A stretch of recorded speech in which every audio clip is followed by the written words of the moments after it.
is exactly where you want to be listening to us. It's BK and Ferrario on 101 ESPN.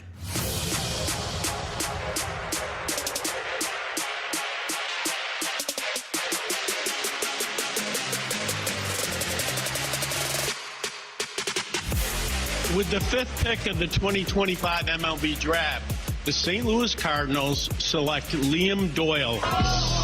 And Liam Doyle looks like an absolute ace.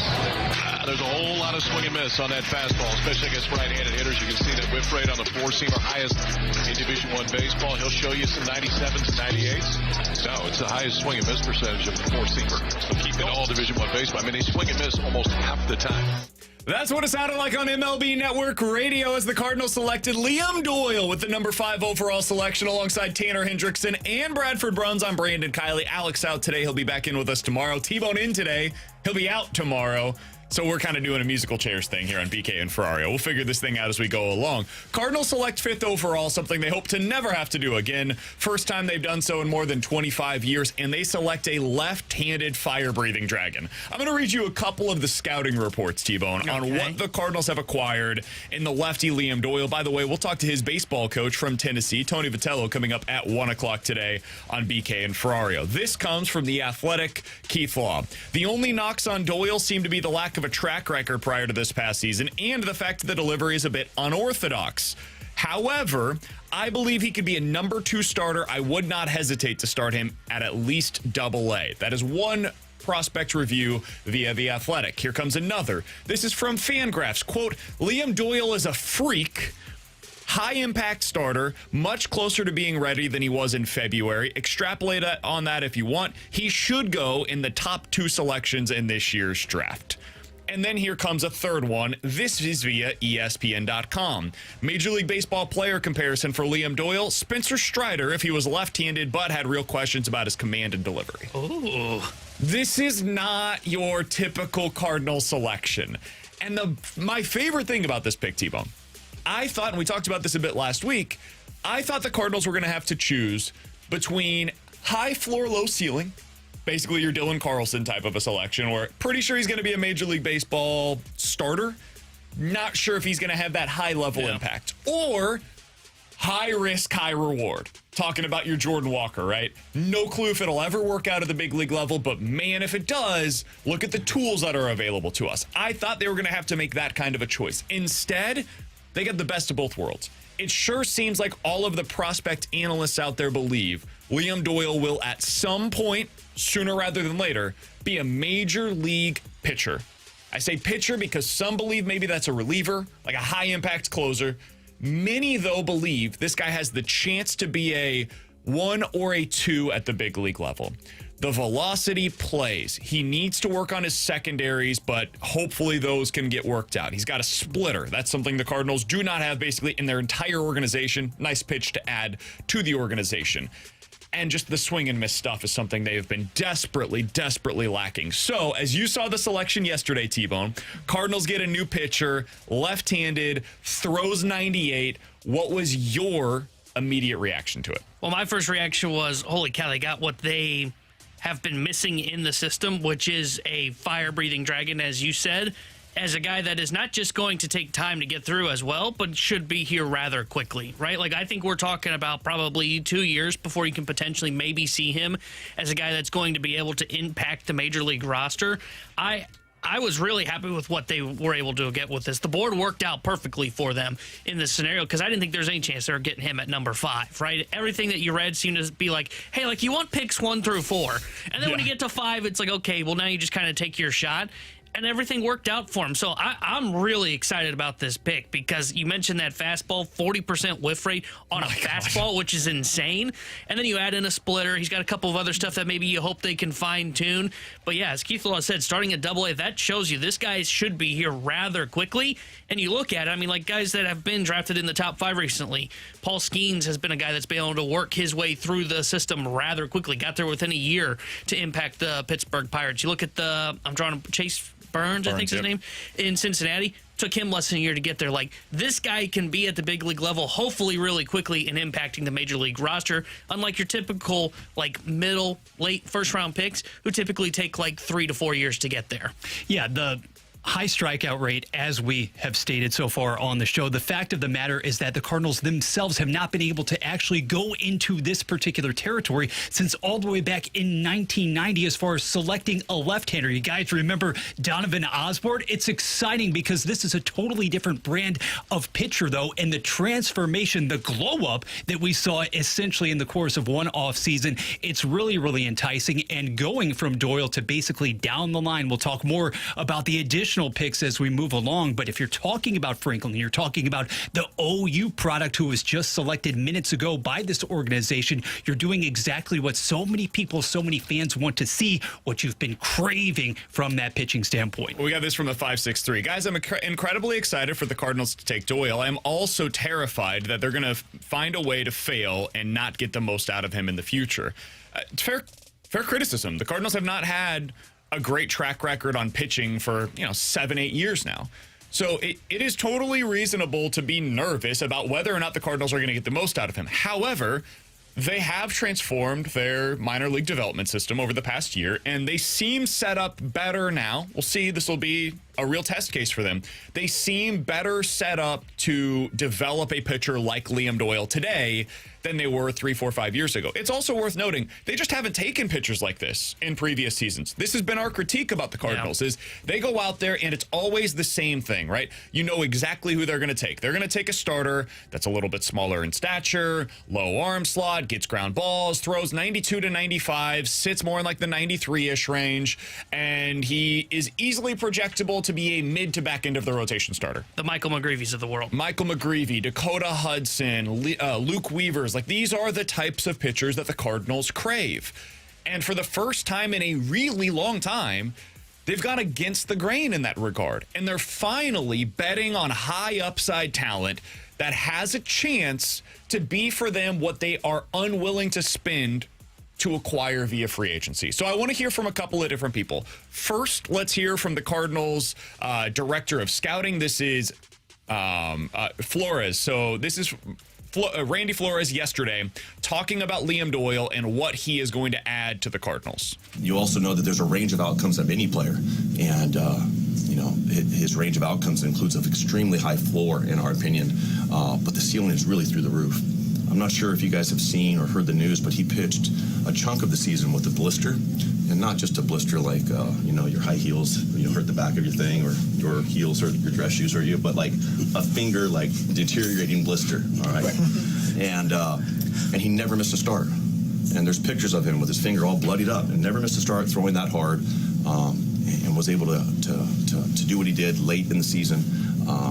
I think his strength and his toughness and his competitiveness combined with that engine he has is something special. So that was one perspective on Liam Doyle. That is from Randy Flores, who talked about the character and the toughness that is associated with this pitcher, right? So we've talked about the stuff.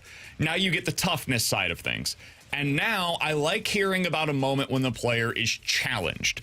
They get somewhere, they deal with adversity. How do you respond? That is what Tony Vitello talked about yesterday on the broadcast for MLB Network. Take a listen. Last year, when he was pitching at Mississippi, he would often just kind of beat himself. Guys wouldn't really get to him. He would run out of steam because he was flat out of shape. And also he'd run out of pitches because he didn't throw enough strikes. This year he loses 19 pounds of body fat. Wow. Gets to work, gets in shape, throws a ton of strikes.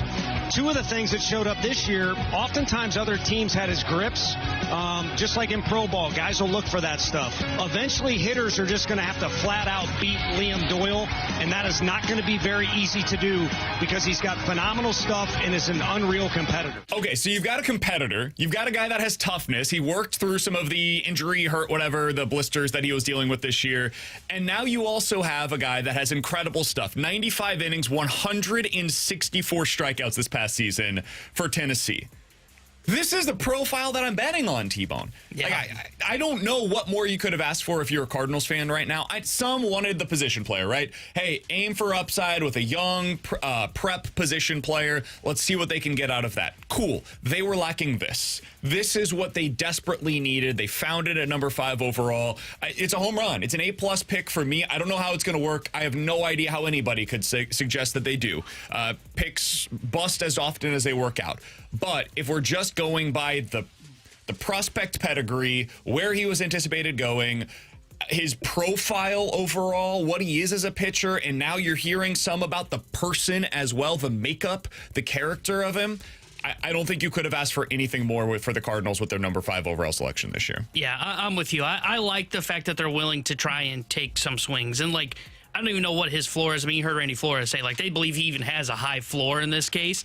But I'm glad to see. Probably a closer. Yeah, and, like, I'm glad to see they're willing to take these kind of swings on these guys because you're right. They were missing this kind of arm in the minor leagues. Quinn Matthews took their minor league system by storm last year. He didn't have this big of an arm. He doesn't throw a flamethrower like this kid does in Doyle. And I love hearing the stuff about, hey, like, he was out of shape, turned it on, right? Loses the 20 pounds of body fat, as his coach said there. Also, just the mentality that you hear, it sounds like you've got a dog that's going to be on the mound out there. And that's what I love, right? That's why I was critical of Sonny Gray last week when I was here, when he came out after 70 pitches on a rain delay game. So I like hearing that they're going to have this kind of an arm in their system because you're right. This is the number one thing that they are lacking. Sure, they are missing some position players behind this current wave of young pieces that they've got. But as we've seen, they've got a couple of young bats that are starting to work here at the major league level with Ivan Herrera, Mason Wynn.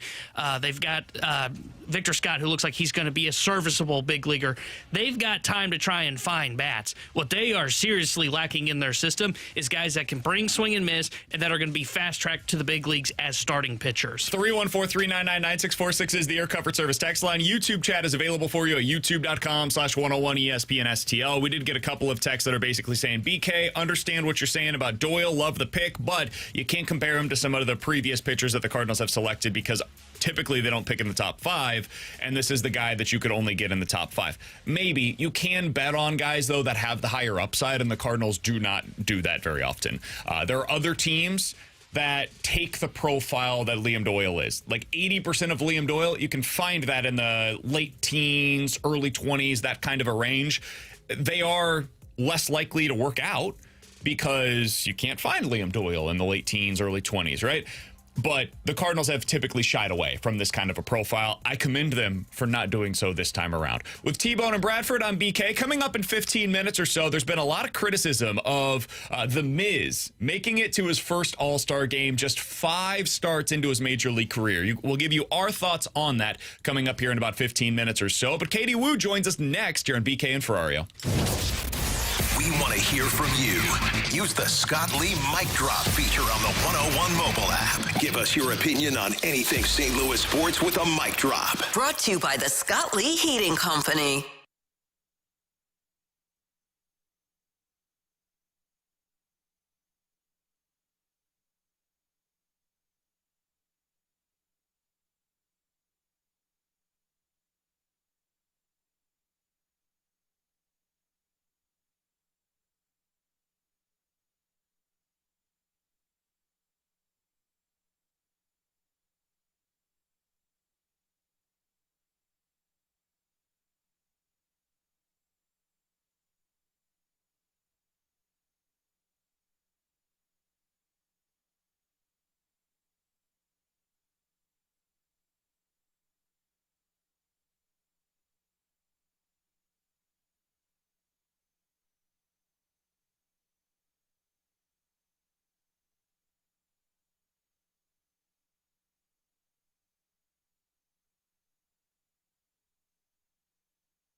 It's BK and Ferrario on 101 ESPN.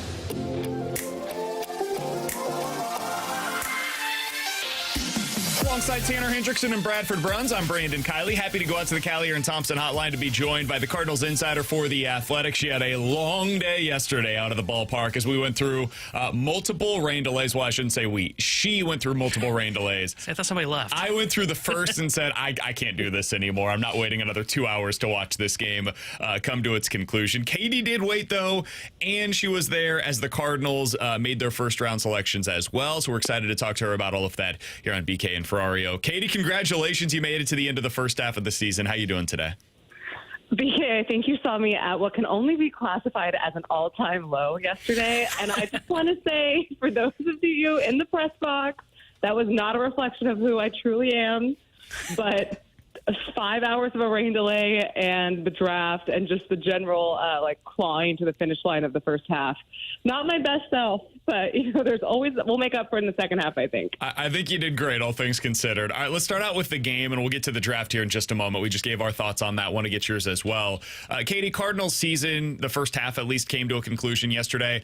What was your biggest takeaway from, let's call it this homestand against Washington and Atlanta? What did we learn, if anything, about the Cardinals in this 6-game homestand where they went 3-3? We say this a lot, but it really, I think, came to light this homestand. The Cardinals' depth will be tested, and when they do not have their A team, it gets grim quickly. And they did not have their A team, and they probably won't for a while with Ivan Herrera coming back up. That's a plus, but you lose Lars Nootbaar for at least 10 days, probably closer to 14. And you're relying on a bunch of guys to produce for players that aren't feeling right. I mean, Nolan Arenado's played 3 games in July. A bunch of guys are banged up, just waiting to see the All-Star break. And the Cardinals have their roster right now really thin. And it comes at a really inopportune time because, as we all know, after the All-Star break, the next 2 weeks going into the trade deadline will ultimately dictate the course of the 2025 season. So that was my main takeaway from a position playing standpoint. My other one from a pitching standpoint is that this rotation better get right before they head west. You do not want players struggling with command, location, mechanics, and when you're playing at Chase Field and Coors Field. So a lot of concerns about the Cardinals right now, but I'm an optimist, unlike yesterday.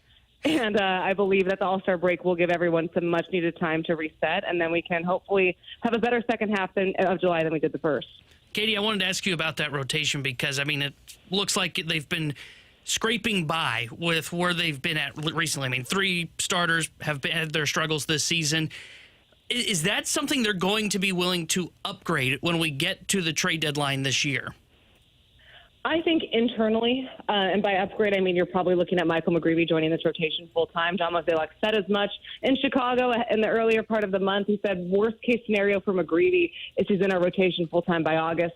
So to me, that suggests they're looking for ways to create some sort of a pathway to the major leagues in a more consistent route. I know we've talked a lot about Eric Fetty, and it looks better. I wasn't at the game on Saturday, but it looks better from a box score perspective and just talking to a couple people in the organization.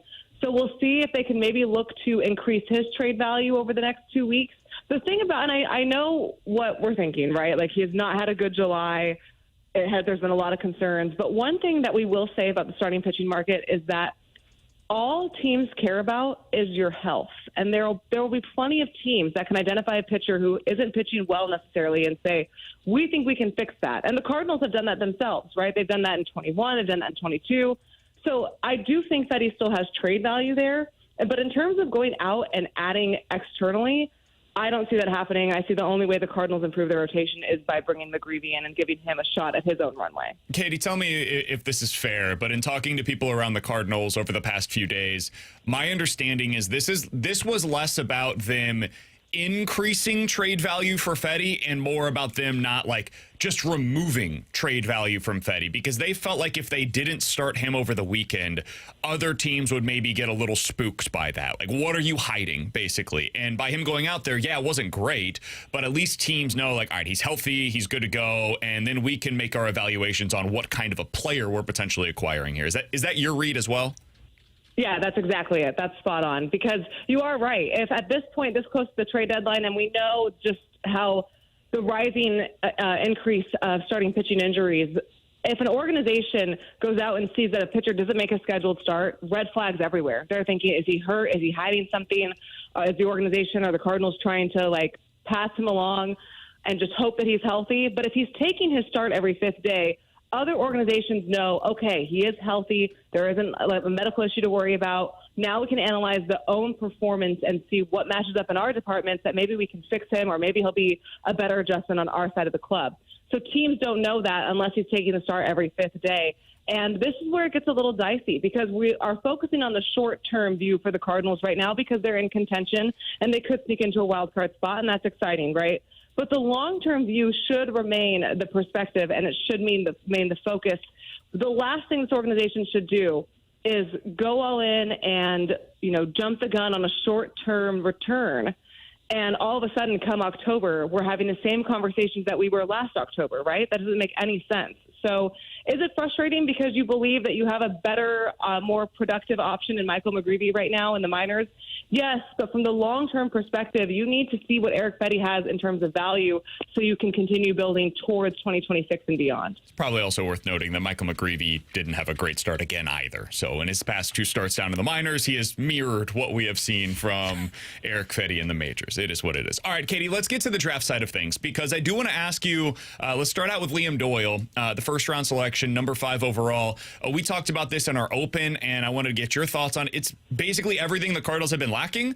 This is a guy that's super intense, has unbelievable stuff, strikes out the world, 165 strikeouts in 95 innings. You were around the club yesterday to be able to get a little bit more insight than I was because, I left the ballpark. What did you learn about what the Cardinals have acquired in Liam Doyle? First, I love this pick. I love this pick for all the reasons you mentioned. This is it was an anti-Cardinals pick because they usually, one, to be fair, are never drafting this high. But 2, they tend to go with players that aren't swing and miss, aren't high velo. They're more of the ground ball pitch to contact prototype, and they have about 800 of those in their organization already. So to go out and actually land one of the most prestigious, tantalizing left-handed options in the entire draft class, and someone who also projects to be on a fast track to the majors, that is super exciting. And that is what the organization is excited about. I mean, there's so much to like about Liam Doyle. We talked to scouting director Randy Flores shortly after he made the pick, and he made a comp in terms of demeanor and persona. If you haven't seen Liam Doyle's crazy viral celebrations coming off the mound, go check it out. You'll love it. It fires me up. And then he said off the field, he's soft-spoken, he's quiet, it reminded him a lot of how Chris Carpenter would navigate both competing on and off the field. And that's a great comp when you're talking about what a player's makeup is. But what excites me the most and what excites the organization the most is that, I just mentioned this, he projects to be a fast riser through the minor leagues. And the Athletics' Keith Law did a good story on this. But while the Cardinals wait to get him onboarded, when we talked to Liam yesterday, he said that he's remained on his throwing program that he would in college, except for, of course, the 100 pitches on a Friday night when he would pitch in game situations, but said he would probably only need a week or 2 maximum to ramp back up and get into game action, and he's ready to get after it. Keith Law projects that someone like Liam Doyle could get to the majors at a path very similar to a Paul Skeens or a Chase Burns, where he could be impacting the Major League club as early as next year. Guys, for an organization that is putting an emphasis back on drafting and developing, that is super exciting because all of a sudden you have one of the best pitching prospects in baseball in your organization projecting to impact your Major League club much sooner than later. And when you're the Cardinals, I can't overstate how exciting that is for them right now. And Katie, you mentioned that he has high swing and miss. Every arm they've taken so far has got that. They just selected Ethan Young out of East Carolina. He had 92 strikeouts in 70 innings this year. Cade Crossland, a lefty, drafted just about 15 minutes ago, 11.1 strikeouts per 9. Is this the first actual change that we're seeing Heimblum's fingerprints on? Is their drafting strategy when it comes to pitching? I think it's a combination of both, and this is something that Randy Flores has been obviously aware of, when he knows that the model for the Cardinals has been a little bit outdated in terms of what they're evaluating for players and what they value more than other organizations. So to see this organization as a whole pivot to more swing and miss so far as we're halfway through the draft, that's great. And I talked to Flo about this yesterday. I said, no organization drafts for need. You draft for what's best available, especially with your first couple of picks. But when you consider the rising cost of quality, high-impact swing and miss at starting pitching, how important is it to develop it instead of having to go buy it on the market? Because we know the Cardinals are never going to be in a position to do that or choose to do that. And he said that's exactly it. There's always going to be risk when you draft some of these swing and miss guys. But to have such a reward, you're going to have to weigh that risk a little bit. So that's what you're seeing the Cardinals do. And it's just such a refreshing change from their old draft strategy and kind of what we're seeing across the board in terms of player development, just a more modernized focus on where the game is going, a lot more trends they're finally on board with. And, I don't know, guys, I just feel like this Liam Doyle pick, they nailed it. And hopefully with him and J.J. Weatherholt, the future of the farm system is off to a good start. Katie Wu is the Cardinals insider for The Athletic. You can read all of her coverage, including her piece on Liam Doyle, the Cardinals' number 5 overall selection, over at The Athletic right now. You can find all of the links to her work on her Twitter account, at Katie J. Wu. Katie, appreciate the time as always. Enjoy yourself. Take a little bit of time on this vacation as we have officially reached the All-Star break, and we'll talk with you again next week. You got it, guys. Talk next week. Thanks again. That's Katie Wu, Cardinals insider for The Athletic. Appreciate her time as always, joining us here on BK and Ferrario. We've had a few texts, T-Bone, that say something to the effect of, guys, I can't believe this. You're getting excited about the draft pick. He's not going to be here for another 5 years. Or something to the effect of, Cardinals are going to ruin him. None of this matters, blah, blah, blah. On the 5-year thing, that is typically the case. I can't push back. It's why I have a tough time getting overly excited about, let's start out with, anybody that is selected today. Most of these guys will never reach the big leagues. The names that you have just mentioned, T-Bone, I'll learn them next year if I need to. And I don't say that as any disrespect to these kids, but the odds of anybody selected today reaching and significantly impacted the big leagues is extremely low. It happens, but those are more outliers than the norm. Yesterday's selection for the Cardinals, the number 5 overall pick, it would be a massive upset if he is not on the Cardinals rotation contributing within the next 2 years. A massive upset. Could happen. It has happened. It will happen again for number 5 overall picks. But that should be the expectation. Within the next 2 years, he is a big-time contributor at the big league level. And by next year, around this time, we should be talking about Doyle probably contributing at the big league level. That doesn't mean starting necessarily. It doesn't even necessarily mean a contributor towards winning. But he should be in the conversation this time next year. So, yeah, I will push back significantly with this specific pick. Normally, I would not, though. I get why people are hesitant to buy in on the Major League Baseball draft. It's unlike any other sport because the guys are so far away. And I think now we're almost into a new era of the MLB draft. And what I mean by that is you're now at a point, because of where college baseball is, especially in the SEC, it's almost like double or triple A already. So when you get these high picks, these college bats, these college pitchers, they are able to come in and blow through these systems within 2 years. I mean, I mentioned Paul Skeens, Chase Burns. Chase Dollander is the starter for the Colorado Rockies that was drafted in 2023. He made it in 2 years. Now, he's not having success, but he's thrown through their system in the first 2 years in the minor leagues.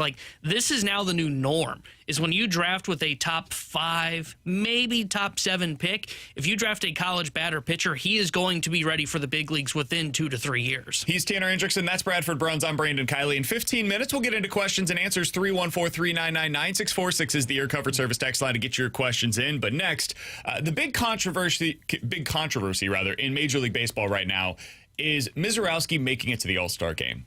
A lot of people are upset about this. I want to hear from you guys, 314-399-9646. That's the Air Comfort Service text line. We will give you our thoughts on Miz as an All-Star, whether or not it was the right choice next year on 101 ESPN.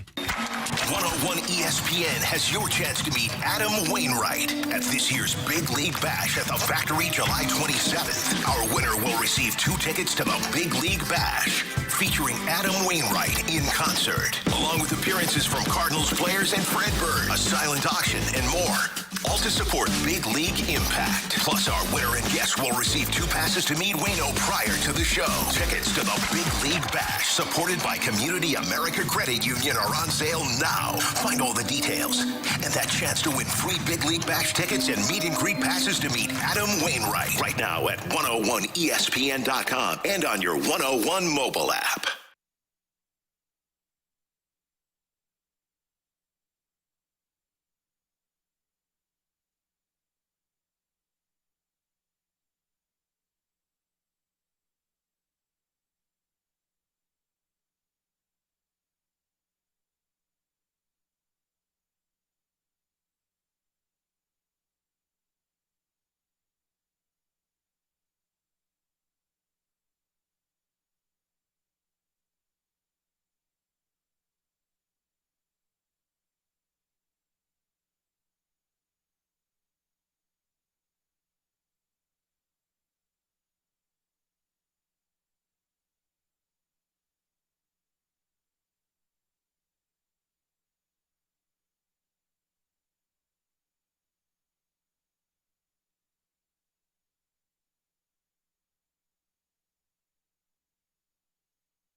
Tonight, it's the MLB Home Run Derby. Coverage begins at 7. The MLB plays on 101 ESPN.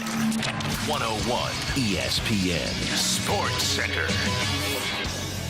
First half finale produces a dramatic dub. Good morning, I'm Bradford Bruns. Your Sports Center update is driven by Johnny Londoff Chevrolet and Johnny Londoff Autoplex. Yesterday's rain-soaked showdown between St. Louis and Atlanta ultimately coming up aces for the home team. Cardinals avoid that sweep, prevailing 5-4 as Jose Fermin clubbed his first MLB home run. Ryan Helsley earned save number 19. All-Star Game festivities mean Ali Marmol's club is idle until July 18th versus Arizona. Last night, meanwhile, STL drafted Tennessee hurler Liam Doyle at number 5 overall. Another Vol righty Tanner Franklin soon followed, as well as second-round bat Ryan Mitchell. This SportsCenter update was driven by Johnny Londoff Chevrolet and Johnny Londoff Autoplex. See them at Londoff.com. Chevy, together we drive. Are you kidding me? Giving you the picture, the real big St. Louis sports picture. It's BK and Ferrario on 101 ESPN.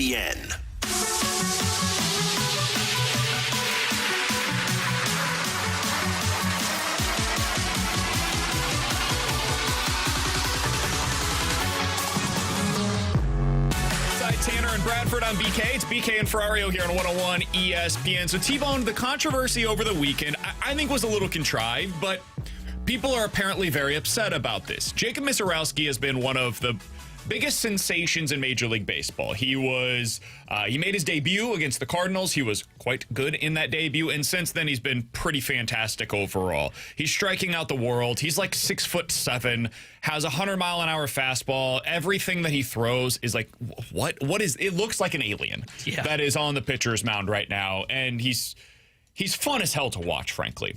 Really young, and this might be the best version of Jacob Misiorowski that we ever see. So he was named as an All-Star over the weekend, one of the many replacements for this year's All-Star Game. Of the 24 pitchers that had been selected originally for the All-Star Game, only 13 are now confirmed to be attending. So roughly half of them are actually going to be throwing in the event. So they needed a number of replacements, including 6 on the National League side of things, and Misiorowski was named as one of them. When that came out over the weekend, there was a lot of pushback. He's only had 5 starts. That is not your typical resume for a Major League Baseball All-Star. So this is what it sounded like on SNY, the Mets broadcast, as they announced that Misiorowski had been named as an All-Star. Let's separate the kid from the choice. He had nothing to do with it. So to have any vitriol against the Misiorowski is ill-placed and silly. It's not his fault. They decided to do it. But it can also be a joke to the game and the integrity of the game that he's only pitched 5 times. There are so many deserving pitchers out there that look askance at this choice. I think that's probably true. There's probably a lot of pitchers out there that are upset. And you know what? I don't care. I don't care. I think this kid is absolutely deserving. And frankly, even if he wasn't, Ken Rosenthal's piece from earlier today over on The Athletic spells it out. They had apparently gone to like a dozen different starters across Major League Baseball and said, would you like to do it? Would you like to do it? Would you like to do it? And all of them to a man said no. And Misiorowski said, hell yeah, I'll go. It's a freaking All-Star Game. Like, yeah, sounds awesome. I think this is great for baseball that he's going to be there. You want to sell the game to me? Watching this guy pitch is a pretty darn good way to do it. He's one of your best young stars in baseball. He's going to go out there and try his best. Like, that is something that I can't say about all of the guys that are going to be going to this game, including some from the Cardinals in the past that have gone and then said, I don't want to pitch while I'm here. Helsley. Baseball has a problem right now of pitchers that are starting on Saturday or Sunday saying, I'm not available for a Wednesday game. And apparently the Phillies starters are the ones that have really gained a lot of attention, right? Both have had great seasons and are very deserving, talking about Suarez and Sanchez. In this piece over at The Athletic, it is now made known both were given the opportunity to be in this game. And the Phillies said no on one, and the players said no on the other. Man, what do you want? Like, the baseball tried here. They did what everybody asked, and everybody said no. And so they said, you know what? Screw it. We're going to go to the kid that has taken the league by storm. He has everybody buzzing about when he's on the mound. Let's capture it. Let's capture some attention for what is supposed to be our marquee event in the middle of the summer. He's a huge story. We may never see Jacob Misiorowski better than he is right now. We don't know. Like, I didn't know Strasburg was going to be this comet across the sky where we barely got to see him, right? We've seen this with other starters that are really excellent. Spencer Strider, excellent for like a year and a half, and then it's just gone. Just gone. They get hurt, and you never see the same version of them ever again. Bobby Miller looked unbelievable for like 5 starts. And since then has like an 8 ERA at AAA. I don't think that's going to happen to Mizorowski, but it's just so hard to predict. So let's see the kid. I love that they decided to go about it this way. I think it's going to be good for baseball. I think on Wednesday, it's going to be a huge selling point for the game, even if there was no controversy surrounding it. So I'm all in on it. T-Bone, you surprised me with your take on this. Do you like Jacob Mizorowski getting this opportunity? I do. I like the fact that the Miz is in the All-Star game because, I mean, watching him pitch, look, I know it's just 5 starts. He's got all-star stuff, right? Like you watch him, he struck out 12 Dodgers in a start against LA and struck out Betts, Ohtani, Freeman a combined 6 times. You can't find starting pitchers that can do that in a start, let alone if they had 2 starts to try and do that to the LA Dodgers. I love the fact that he's in. And look, I'm tired of hearing the complaining because the Major League Baseball's gone to, I mean, you brought up the Phillies guys. The Phillies were publicly crying about it. Yes. Well, then it turns out you guys are blocking them from going. So, okay, maybe he wasn't a deserving All-Star if we went through like the first 50 choices. We're past that now. It is time to do what is best for the game. That's what the whole All-Star game serves as a purpose for. And when you've got a guy like this that's taking the league by storm, I like the fact that he's in. I like the fact that last year through 10 starts, they said, hey, Paul Skeens, not only is making the All-Star game, he's going to start the All-Star game. 100%. That's what the All-Star festivities are about. Clayton Kershaw got in on the commissioner's pick, right? And I'm not taking away that Kershaw shouldn't be an All-Star. He probably isn't. But you know what? I like the fact that you're willing to honor a legend at the biggest stage as well. And by the way, he only has 2 more strikeouts than Mizorowski does in half the starts. It's amazing. So I'm all in on him being here. Look, if other guys were willing to take the opportunity, like Sanchez from Philadelphia, I would say yes, put those guys in ahead of him. But since the Miz is the only one that clearly wants to go and take part of this, I think it's great that he's going to be at this game. I hope they bring him in the 2nd inning just to show everybody. I wish they would do the exact same thing. I rarely agree with Splashback Deuce over on our YouTube chat, youtube.com/101ESPNSTL. I do agree with this. He said it diminishes the use of the All-Star selections in any kind of a Hall of Fame conversation. Totally agree. What has happened to the All-Star game changes the way that you look at these resumes. And Hall of Fame selections are already difficult because the statistics for everybody have changed so much over the years, especially pitching-wise.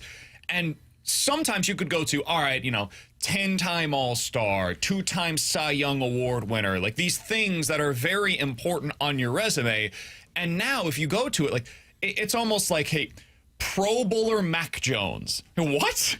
Yeah. How did Mac Jones make a Pro Bowl? Because 100 other quarterbacks said they don't want to go. What I believe should happen here personally is that if you are named to the original All-Star roster, if you are one of those players, you're an All-Star this year. For anybody else, for your resume, like on your baseball reference page, it does not show All-Star. It shows All-Star alternative or All-Star replacement, right? Was not named to the original list. It's almost like my Hall of Fame thing. I know we disagree on this side of things, but like on your plaque at the Hall of Fame, it should say, hey, accused steroid user, right? Like just put it on the plaque. So that way we can at least have the Hall of Fame museum showing the history of baseball. So I do think that is something that baseball should look at, is changing the way that they classify whether or not you were a quote-unquote all-star or an alternate. But that's something that'll have to be discussed at a later date.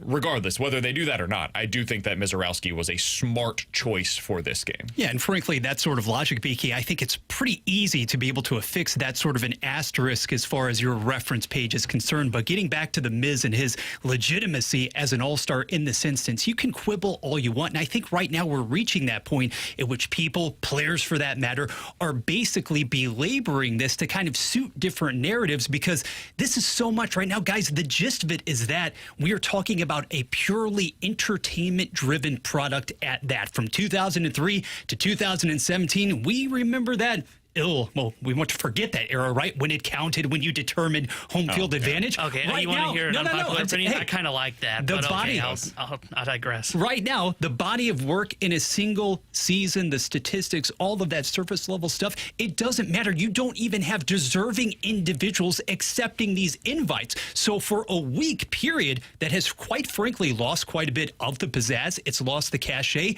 Are people even talking about the home run derby to nearly the same extent?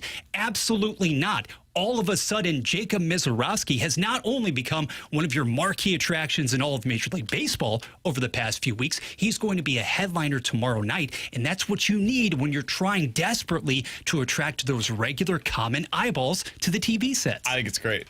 I think it's awesome that he's going to be a part of this game. Like, Christopher Sanchez was more deserving than Jacob Misiorowski. He said no, so he's not going to be there. But let's assume that he hadn't said no.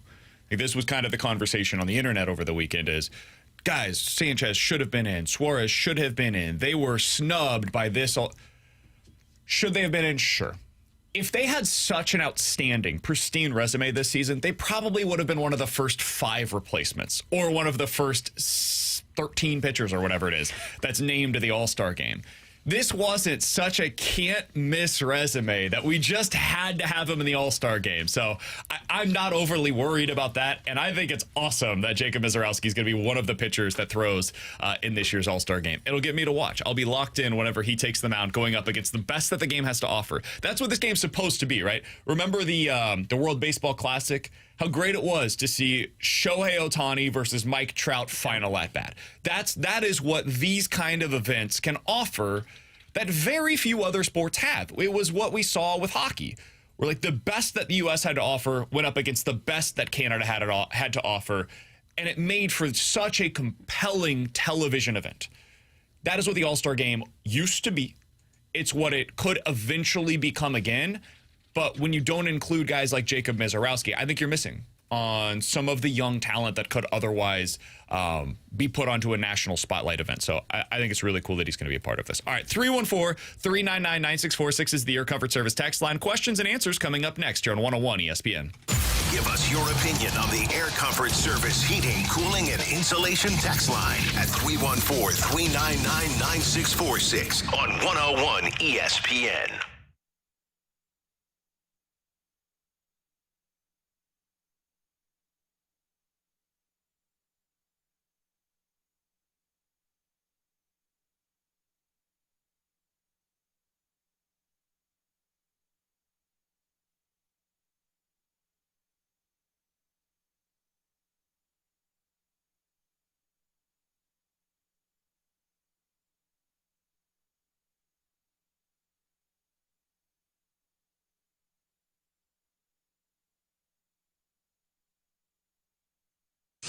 We're right back to more of it. It's BK and Ferrario on 101 ESPN. You've got questions. BK and Ferrario may have the answers. Questions and answers presented by Vantage Credit Union. As a local financial partner, Vantage puts your needs first. Membership eligibility required. 314-399-9646 is the Air Comfort Service text line for questions and answers. If you guys have any questions, go ahead and get them in right now on the Air Comfort Service text line or on YouTube at youtube.com/101ESPN STL. Coming up in about an hour, we'll be joined by the Tennessee head baseball coach, Tony Vitello. He was on the Major League Baseball Network draft conversation yesterday, their broadcast. He's going to join us coming up at 1 o'clock to talk about not one, but 2 Tennessee pitchers that are now in the Cardinals organization, including their number 5 overall pick, Liam Doyle. And that's where we begin with this question from the 314. Guys, people seem to be praising the Pirates pick at 6. How do you compare him to our pick at number 5 overall? Let me say this on the front end. I'm not a Major League Baseball draftnik. I am that way with the NFL draft. I like watching stuff on the NBA draft as well. NHL draft, I don't frankly get all that into for the most part, but baseball is the hardest one for me.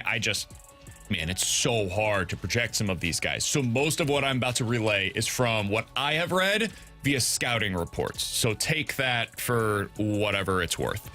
Hernandez is the high school starter that the Pirates took at number 6 overall. He's a big, hard throwing, I think he's got a big changeup, if I'm not mistaken. High upside starting pitching prospect. he is also pretty far away. He is the kind of guy, kind of like what Tink Hintz was when he came out of high school, where it's like, hey, in 4 or 5 years, you hope you have a really good major league starter. That is the probably biggest difference between he and Doyle. Other stuff is like the makeup. I don't know on Hernandez, but with Doyle, like they seem to really love the competitive fire, all of that goes into who he is as a person as much as who he is as a pitcher. So those are kind of the biggest differences. Is just they're different profiles. One is 18, the other's 21. Development should look very different for them. Where they're at already in terms of their process of raw skill sets is a little different. So that's the way that I would compare them. Yeah, I like the idea that the Cardinals went with the college-ready pitcher over a high school one, because to me that seems to think that they feel like they can fast-track him to get to the major leagues within 2 years and come up with this kind of next wave of their pitching pipeline, right? With the Quinn Matthews, with Tekoa Roby, along with what they've already got up there in Matthews Liberatore, and with the young position players they have. So I like the fact that they went with a guy that projects to be here sooner, even if maybe you think Hernandez had higher upside. The Pirates, they'll be ready to maybe compete in 10 years. So they can go with a guy that's going to take like 5-6 years to develop in their pipeline. There's such a significant element of the unknown there. What did you guys think about the pretty topsy-turvy way in which the top two actually proceeded to shake out? You had Willits actually going number 1 overall. Now, some of this could be financially motivated. Let's not kid ourselves. But then Brimmer as well, number 2. Surprising. So I saw somebody posted today mock drafts, like all of the experts in their mock drafts from this year. And they just put them all up next to each other to see how many selections they were able to get correct in this year's draft. And I think number 1 on the list got 7 picks correct. Yeah, I saw that. Most of them got between 1 and 2 out of the entire top 10. Typically, you'll see like top 4 picks went according to plan. This year, from the very top, from the first and the second overall pick, nobody got them correct. So it was surprising to me because I just pay attention to that stuff and take their word for how the draft is likely to go, and more often than not, they're right at the top. So I was very, very surprised to see how that went. It was a lot of fun to watch last night. All right, 314-399-9646 is the Air Comfort Service text line from the 314. Guys, would you start with Kyrou in a package for Jason Robertson? I would not, probably. And the reason being is because I think Robertson and Kyrou are a little closer than what many suggest in terms of their overall production. And if I'm going to have to pay $11 million for Jason Robertson, I would just rather have Kyrou at 8. So if I'm starting by giving up Kyrou and more in a package for Robertson and then having to pay Robertson more, I would just rather stick with what I have. Yeah, I think I would stick with Kyrou. I've kind of yo-yoed back and forth on this one because Robertson has gotten to that 40-goal mark. But I will stick with Kyrou because of the cap situation, and that contract is going to really age well. It's already aging well because of the cap spike, but it's only going to get better as we get 2-3 years into it. 314-399-9646 is the Air Comfort Service text line from the 618. Guys, do you think that this draft is all about what Chaim Bloom had to say, or do you think there's more to it? I think anytime that we try to make it all about one person or another, we're getting too far into that. I'm sure Chaim Bloom had some influence on just the sensibilities that people have within the organization. So whether that be on the draft side of things, the scouting community, or some of their player development, I have to imagine his fingerprints are all over all of that. So I do think that we're seeing some influence from Chaim Bloom. Yeah, I agree because I think Chaim, you saw with their hires in the offseason, it was people that Chaim was involved in the process to work along with when Mo stepped down. Rob Cerfolio is a perfect example of this. So I think you're seeing his recipe on this because he is known for draft and development, and you look at some of the arms that he was able to kind of bring up through the Red Sox system, it was swing and miss arms, willing to take swings on guys that have that kind of elo. You can always go out and find more of those low ceiling or those high floor guys at some point later on. What the Cardinals need right now is they just needed upside in their system, and I think you saw Chaim Bloom really working with the current iteration of the front office to make sure that they modernize. I thought Katie said it well. Randy Flores doesn't hasn't just gotten onto the idea of, hey, we need swing and miss in our system. I'm sure Randy Flores has been wanting that for a couple of years now, but this was the first time that they really felt like they could really target specific guys and felt they would fit in perfectly with their system. All right, 314-399-9646 is the Air Comfort Service text line for questions and answers. We'll get to a couple more of these here on BK and Ferrario. From the 618, guys, do you think the Blues are out on the Buffalo defenseman? I'm assuming they're talking about Bowen Byram, or do you think they're still talking to Buffalo? I don't think we know, honestly. I think that this has always been a scenario where Army will try to get Bowen Byram at his cost. The fact that they have not made a deal yet suggests to me that his cost does not include Jake Neighbors. Because my assumption would be that's who Buffalo wants. And Army's like, nope. You guys can have our future assets, prospects, picks, all of that kind of stuff, or you can keep Bowen Byram. So until that ask changes, I don't think that the answer from Doug Armstrong's going to change. Yeah, my guess right now is if they are talking, they're in a stalemate because of what you're talking about. And there's no real pressure on Buffalo or the Blues to cave in until you get to that arbitration date when they set that for Bowen Byram. Because then when that's when you have to try and make that move, because then he can sign his contract for, I think, the 2 years.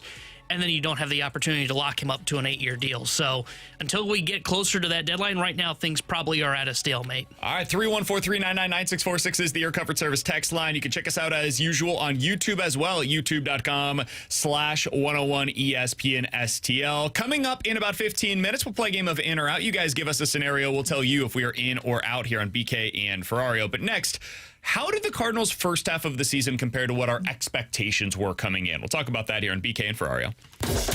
Get social with 101 ESPN. Follow us on Facebook, Instagram, TikTok, X, Threads, Blue Sky, and YouTube at 101 ESPN.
WXOS, WXOS HD1 East St. Louis. 101 ESPN is driven by Auto Centers Nissan, home of the lifetime warranty and 30-day return. This is exactly where you want to be, listening to us. It's BK and Ferrario on 101 ESPN. Alongside T-Bone and Bradford on BK, it's BK and Ferrario here on 101 ESPN. So I wanted to ask you, T-Bone, compared to our expectations coming in, how would you grade the Cardinals' first half of the season? I would give them a minus, I think, is what I would give them. Because now, pretty high grade. Well, my expectations were they would probably be about where the Marlins are, 44 and 51. Because I said at the beginning of the year, I thought they were like a 72 to 75 win team. And now that I've seen them play, they are probably 500, 81 to 85 is what I would say is their ceiling is probably capped at right now because of the rotation, which the rotation has been what I kind of expected. Outside Matthew Liberatore has been a very pleasant surprise.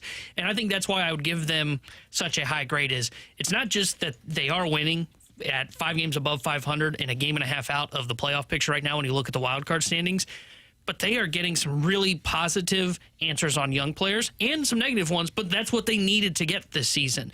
Like, you look at their roster, I would say Ivan Herrera has been a success. The only question about him is can he continue to stay healthy because he's had 2 injuries that have kept him out for some time.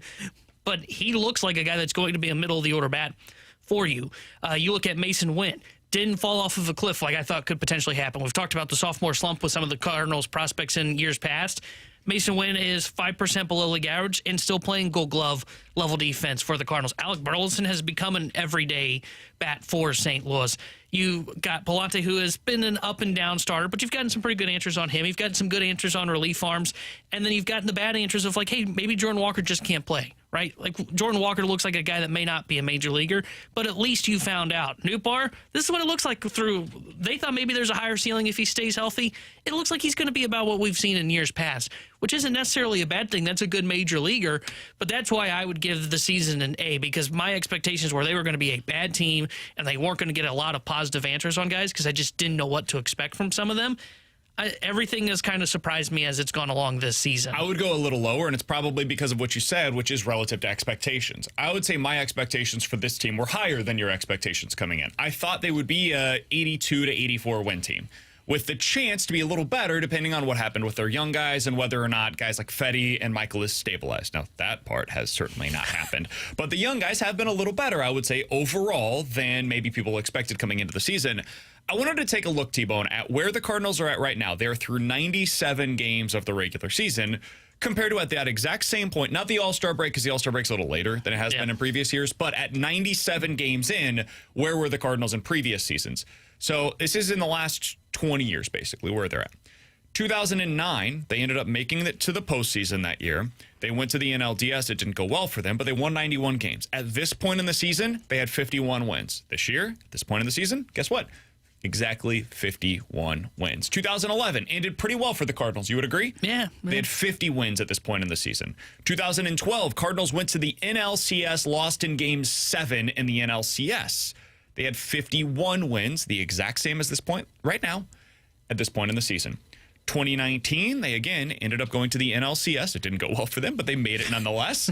They had 50 wins at this point in the season. 21 went to the playoffs. They had that amazing 17-game winning streak to be able to get in, but they went to the playoffs that year. They had 49 wins at this point. 22, that was a really fun second half of the season as well. That was the Albert year, chase for 700. I was in LA when he ended up hitting 700. You may remember, I didn't go to the game. They had 51 wins, the exact same as at this point in 2025. And yet it feels worse than it did in many of those seasons. And that's where I think it's a little bit of a very strange season. The expectations were low coming in. I would say they have exceeded almost all of those expectations. They are at a similar place record-wise to many of the good teams that we remember fondly that made it to the postseason, even in some of these years, went on a run in the postseason. But it feels worse. And that's what I'm struggling with right now, T-Bone, is why does it feel worse?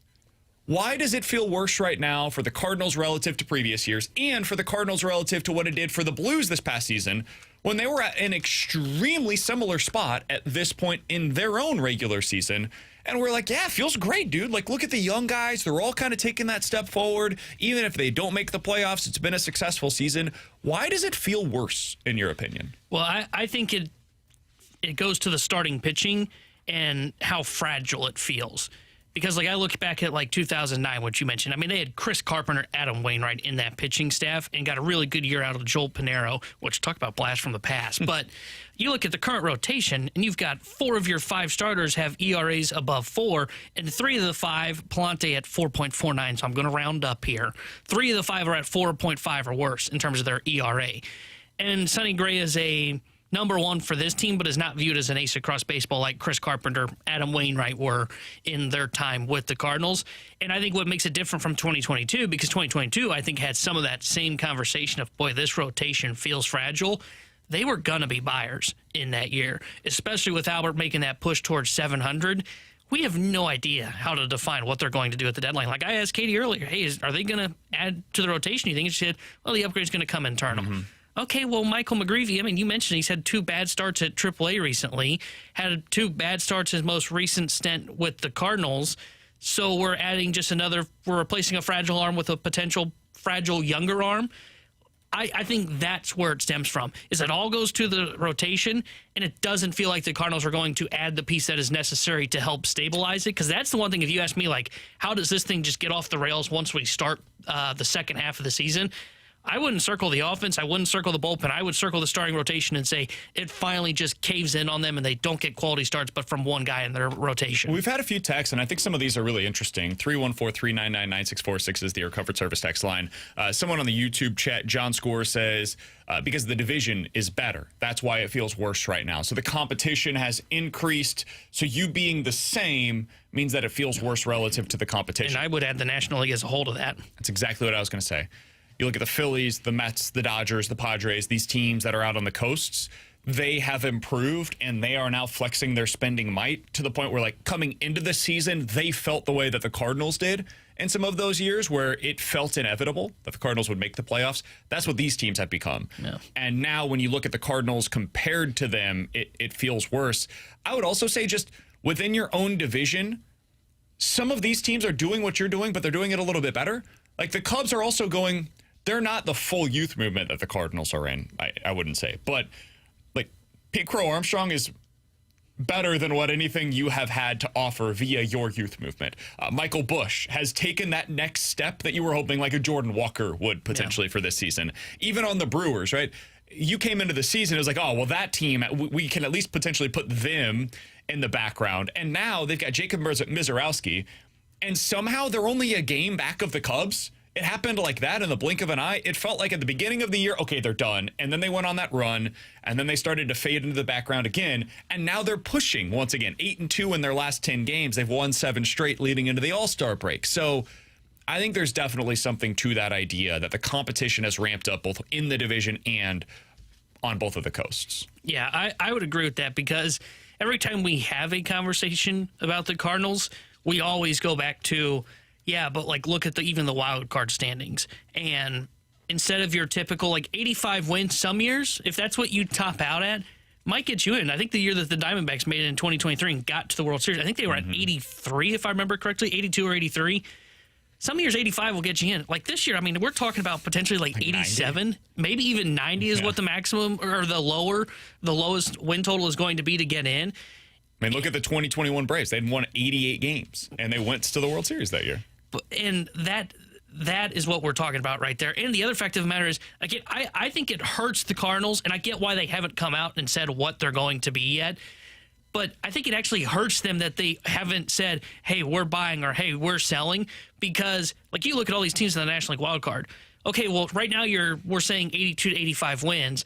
Padres kind of feel the same way. Giants kind of feel the same way. I know what they're doing at the deadline, though. I know A.J. Preller's going to go out and buy. He's probably shaking already, thinking about the trades he's going to be making at the deadline. I know San Francisco's all in because they just acquired Rafael Devers. I know Milwaukee's going to go to upgrade. They're probably going to upgrade more on the margins like the Cardinals will. Sure. But they've also got something that's elite, which is their starting rotation. And they're starting from a place of strength where they're 5.5 games up on you. Exactly. And I think that is another thing that ties into not just saying, hey, look at all these other teams in the National League, and look, it's probably going to take maybe 88 to 90 wins to get there. We can't really define what the Cardinals are doing at the trade deadline. Like, I still think it's 50-50 that Ryan Helsley is here or not here on August 1st. And I think that really hurts them when you start to think about the second half for them. A few other people have brought up the idea that it's the lack of stars.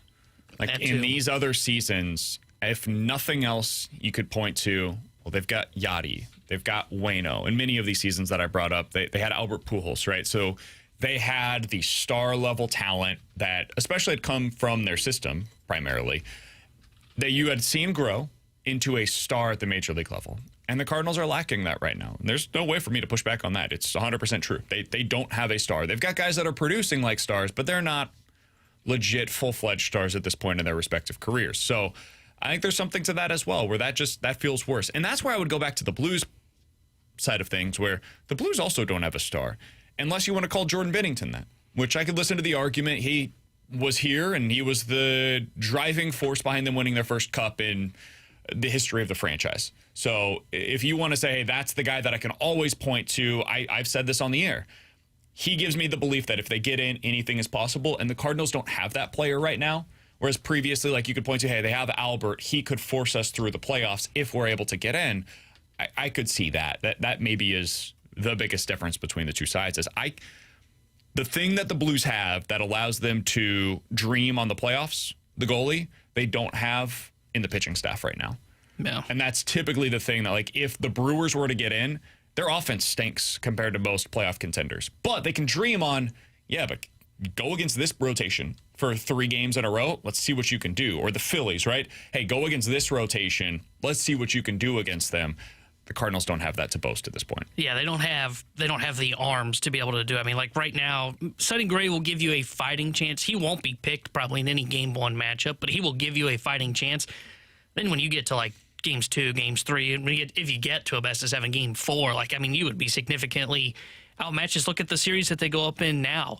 And I think that is the biggest driving force is they don't really have a ace, because, I mean, you mentioned those teams. They had Chris Carpenter. They had Adam Wainwright in some really good years for Adam Wainwright, or the superstar that's in the middle of the order as well. There is no Albert Pujols on this team. There is no even Paul Goldschmidt. And I know it was like the ghost of Paul Goldschmidt that got into that 2022 wildcard run. But because of the year that he had, you just always felt like, okay, maybe it just takes one swing and Goldie flips it like that, and boom, maybe the Cardinals can go on a run. And they just don't have those pieces. I would push back on Binnington being a star, but I mean, like, he won a Stanley Cup and he's got the nickname Big Game Winner. Like, it's hard. Like, who's that guy for the Cardinals? Exactly. There aren't Whether those you guys want to call him a star, classify him as like the thing that allows you to dream, whatever you want to label it as. Because like some people have pushed back and said Thomas is a star. I'll say he's got the potential to be one. I don't know if he's there yet, but either way. Yeah, and like when you look at the Cardinals roster right now, there's been, I'm just going quick math here, Arenado's been in the playoffs. Contreras did it with the Cubs, but not as a Cardinal. Correct. And then like Newbar was like a complimentary piece in 2022. Same with Brendan Donovan and Nolan Gorman. Like nobody on the current roster has been in such big games or had a moment. The last moment for the Cardinals in the playoffs is a guy that I think is out of baseball, and Juan Yepez. Think of that for a moment. That's who had the last big moment for the St. Louis Cardinals. Alongside T-Bone and Bradford on BK, 314-399-9646 is the Air Comfort Service text line. Coming up in 15 minutes, there was some news for the Blues over the weekend. We might get a shot at seeing their first-round pick at the NHL level sooner rather than later. We'll discuss that coming up in 15 minutes. In or out coming up next here on 101 ESPN. The Spread Zone, where sports betting meets reckless optimism, questionable logic, and the occasional stroke of genius. With hosts Anthony Stalter, Tim McKernan, and Scott Rizzuto. Check out the latest from the Spread Zone at 101ESPN.com or the 101 mobile app. The Spread Zone is brought to you by FanDuel Sportsbook. Make every moment more.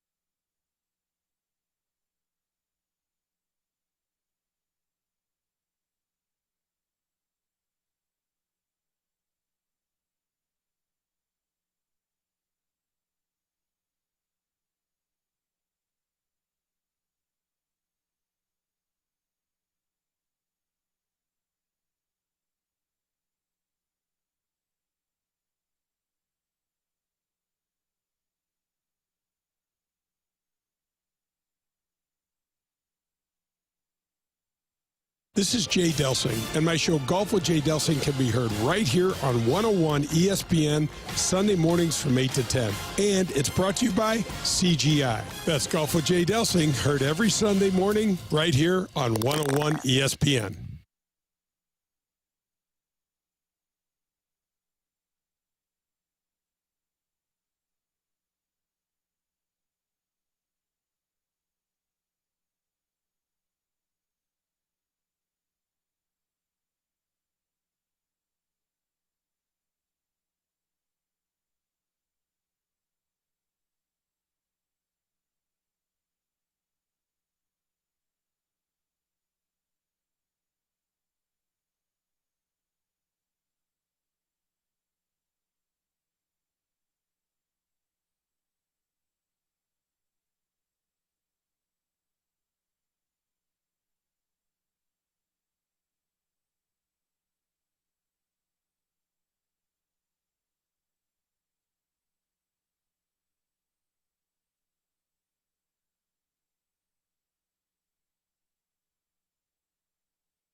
You want to hear the real story behind the rock artists, the albums, and the songs that have become the soundtrack of your life, straight from the legends who lived them? I'm Adam Reeder, the Professor of Rock, and on the Professor of Rock podcast, we go deep into the heart of the music that defines us and our greatest memories. Exclusive interviews, behind-the-scenes moments, and the untold truths of rock's greatest hits, told by the artists themselves, stories you won't find anywhere else. If music moves you, this is your backstage pass. Subscribe now to the Professor of Rock podcast. The 101 Reward Center is always loaded up with awesome giveaways. And right now we have your chance to win a tailor-made golf bag. Enter to score that sleek tailor-made golf bag right now at 101ESPN.com or on your 101 mobile app powered by Dobbs Tire and Auto Centers. They are St. Louis. It's BK and Ferrario on 101 ESPN. Come on, man. Are you in or are you out? It's in or out with BK and Ferrario.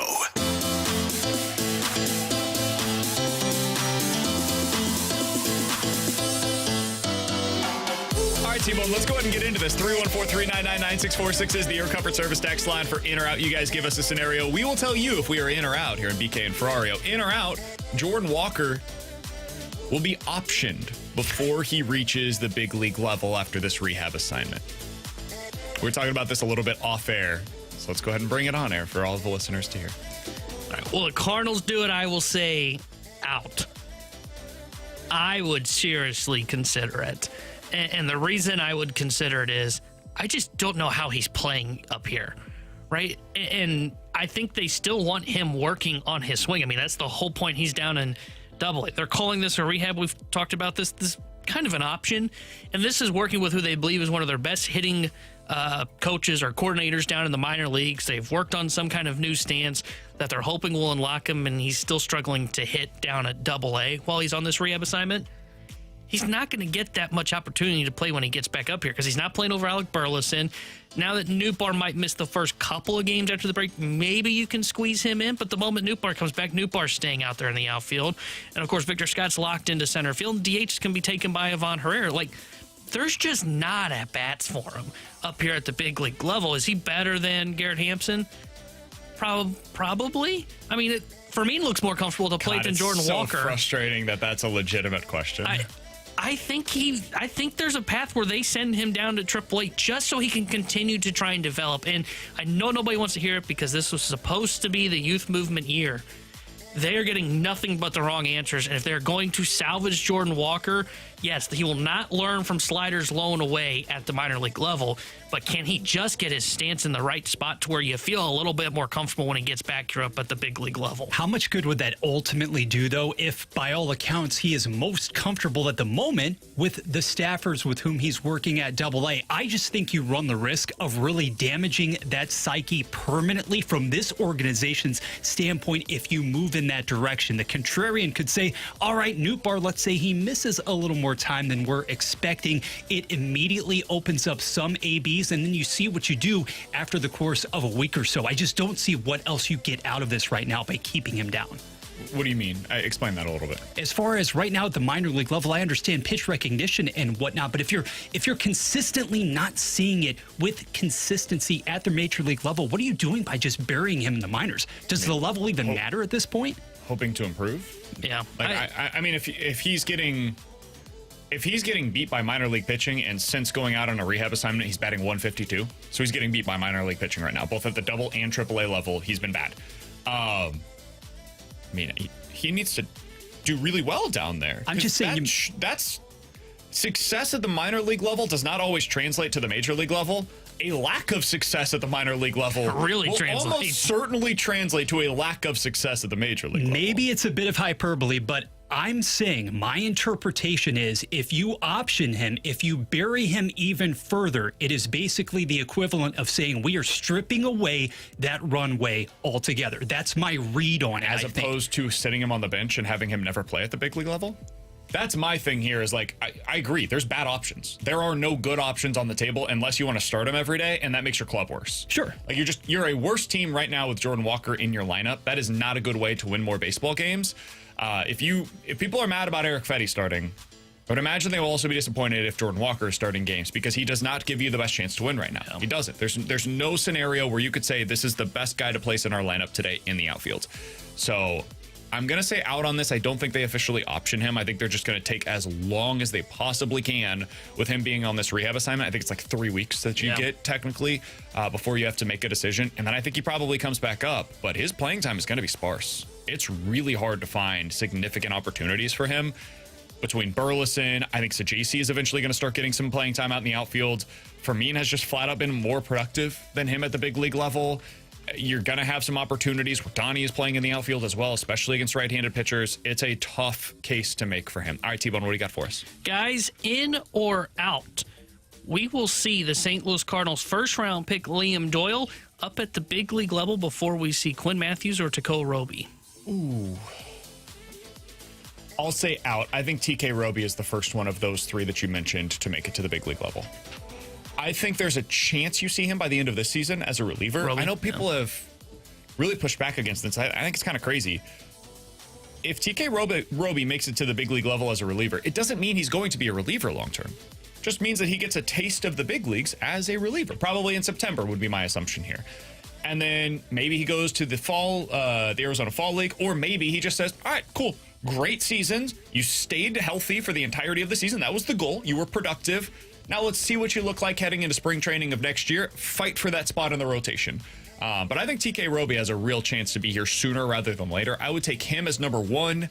And then between Matthews and Doyle, I think they'd be battling it out for number two on that list. I'm with you as well. I'm setting the timer for Doyle's arrival at T-1-ish year or so, but it really wouldn't be a surprise whatsoever if Roby were to come up here with the parent club in any capacity, say by September. And right now it seems as if it's shaping up to be more of that proverbial lost season, right? For Quinn Matthews, it's a wash. You go back into 2026 and see what comes to pass. But if you're telling me that basically you could see, for that matter, this flame-throwing left-hander in the span of a year, I'm willing to wait that long, but not much longer. Yeah, I'm out on it as well. I would lean more towards Roby first because of the possibility of him getting call up for the bullpen, especially if they fall out of it. I can totally see where they give him an opportunity to come in as a bullpen arm, learn it, see, okay, how does my stuff play at the major league level? He's learning right now about how his stuff plays at AAA.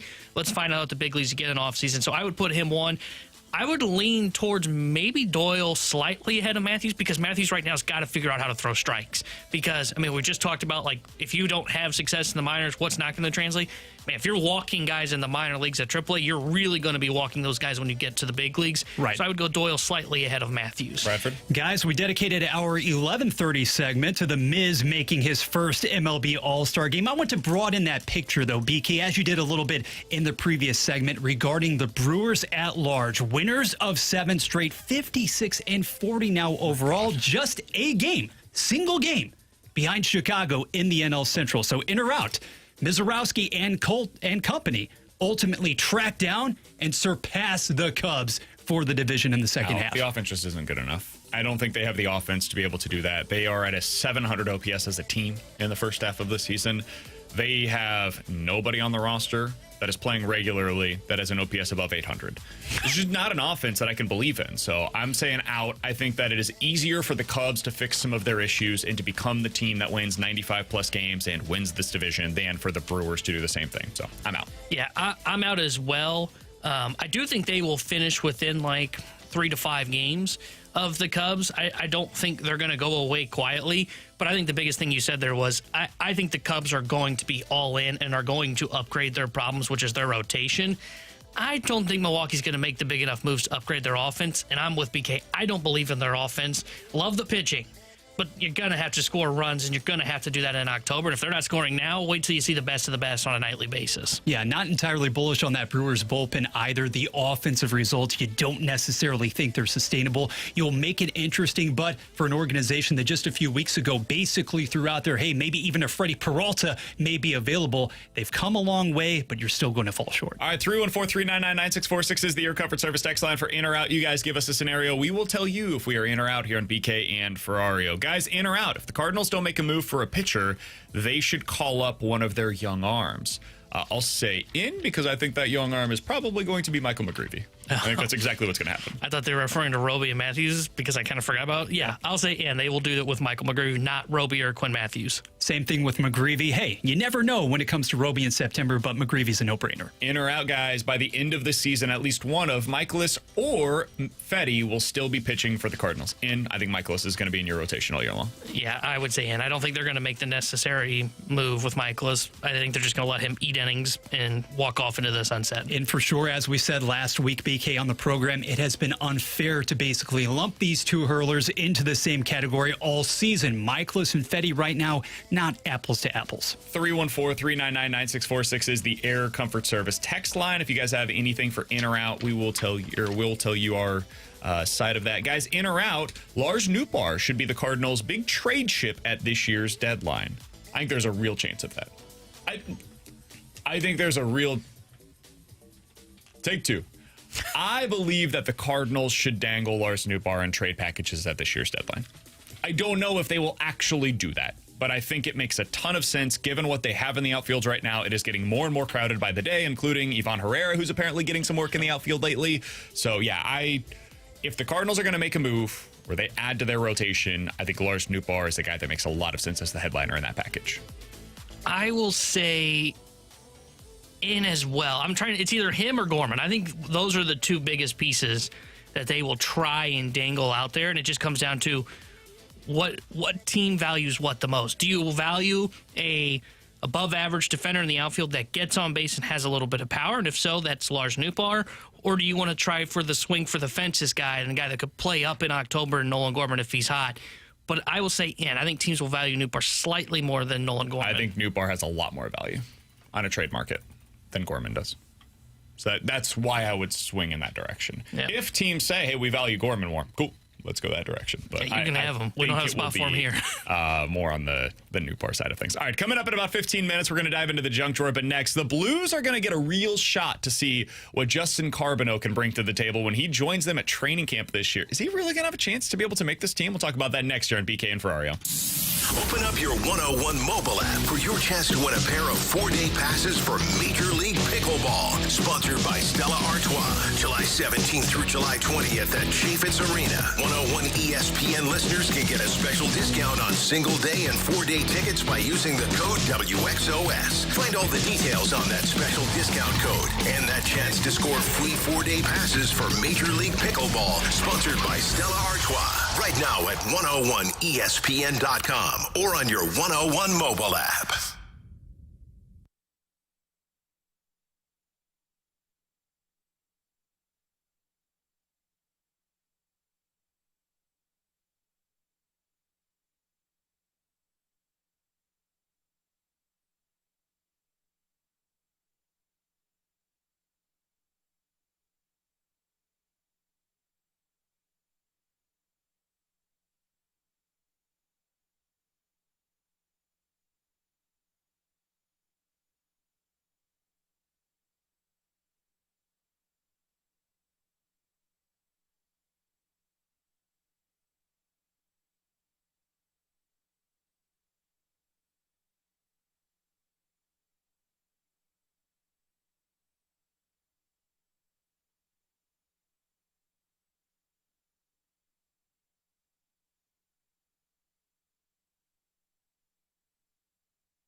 Now listen to 101 ESPN On Demand. Get caught up on all our shows and podcasts at 101ESPN.com or on the 101 mobile app. 101 ESPN podcasts are presented by the Schaefer Door Company.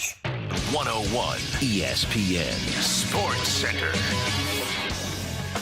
Cards take trio from the Volunteer State. Good afternoon. I'm Bradford Bruns. Your Sports Center update is powered by Saliga Heating and Cooling as its Major League squad eventually polished off a 5-4 win against Atlanta. St. Louis also had much to address draft-wise yesterday. Pick number 1, 5th overall, Tennessee Southpaw Liam Doyle. He was followed by second-round local high school mesher Ryan Mitchell, then fellow Volunteer Tanner Franklin. MLB's big pre-All-Star Game ATL event has resumed. 101 ESPN will keep you informed about Redbirds selections. Plus, we carry home run derby coverage from Truist Park post Fastlane. Pitch-wise, City SC rallies past Portland at Energizer Park 2-1. This Sports Center update was brought to you by Saliga Heating and Cooling, a Daikin heating and air conditioning dealer. Giving you the picture, the real big St. Louis sports picture. It's BK and Ferrario on 101 ESPN. Alongside T-Bone and Bradford, I'm BK. It's BK and Ferrario here on 101 ESPN. So Justin Carbonneau made his decision over the weekend, T-Bone. He is the Blues' first-round pick this season, and he had to make a choice. Do I go to college and forego the opportunity to participate in the Blues training camp, or do I stick in junior hockey, where I've been for the last couple of years? He's had a ton of success. His team is expected to be quite good once again this year. Got the chance to be able to go far into the playoffs and whatnot. And then take my chances of making the Blues out of training camp. It seems unlikely for Justin Carbonneau at his young age, coming straight out of the queue, to make it on the NHL roster for opening night. That seems like a really big jump. And yet, Doug Armstrong certainly left that door open as he was on with the Fast Lane. I think this was a week and a half ago now during development camp where he saw Carbonneau in person. It was like, that guy looks awesome. And he said specifically on the Fast Lane, like, I want to see what it looks like in training camp. He said he's got a big decision to make on college versus juniors, but if he does go to juniors, we'll be able to see it, find out what he looks like, and see if he can compete for that third-line winger spot potentially. T-Bone, now they have that chance to find out what he can do in training camp. And for those that don't remember, this is something similar to what Jake Neighbors decided to do, where he went to juniors, came to training camp. They had that 9-game tryout period where they can continue to maintain his juniors eligibility. And they find out, okay, are you ready for this? Play 9 games. If it doesn't go well, go right back down to juniors. No harm, no foul. What is your perspective on this, T-Bone? Do you think there's a real shot that we see Justin Carbonneau with the St. Louis Blues this season? I think there's a shot. I would put it in the lower percentages, though. But I do think what they want to do is, it's kind of weird because it's different, but I think they wouldn't mind seeing the 9-game trial if he really impresses in the NHL. Like, I would say the chances of him playing a full 82 games with the Blues is at like a 0.5%. But them doing the 9-game trial, if he impresses in training camp, I could absolutely see them deciding to go that route. Get him a taste of the NHL, play 9 games, and then you send him back down to the queue and see what he looks like. We know he's going to be pretty good in that league, but at least give him that cup of coffee like they did with Jake Neighbors.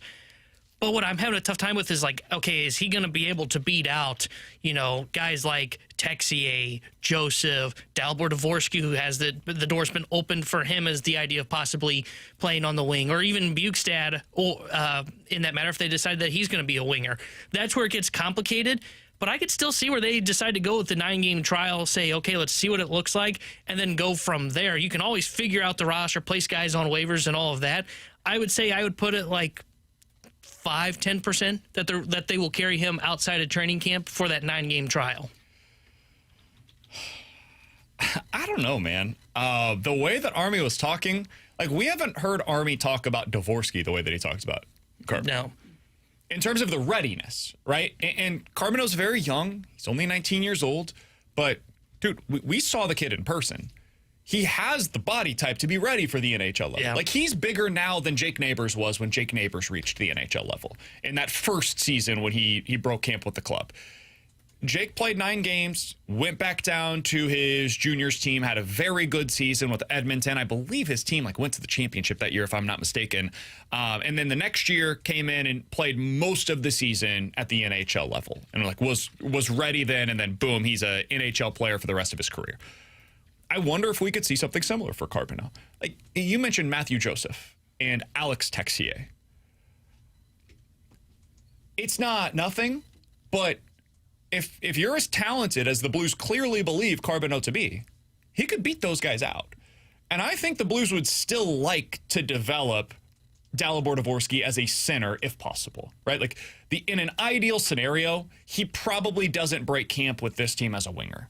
In an ideal scenario, they probably continue to develop him in all situations as a center at the AHL level, and then either later on this season or next year, he breaks camp with the club as a true centerman. I thought this was an extreme long shot. I also thought he was going to go to college. And now we have a scenario where they'll be able to find out. And now it comes down to the player. Like Carbonneau gets to determine whether or not he's going to break camp with the NHL club. I think that would be cool as hell, man.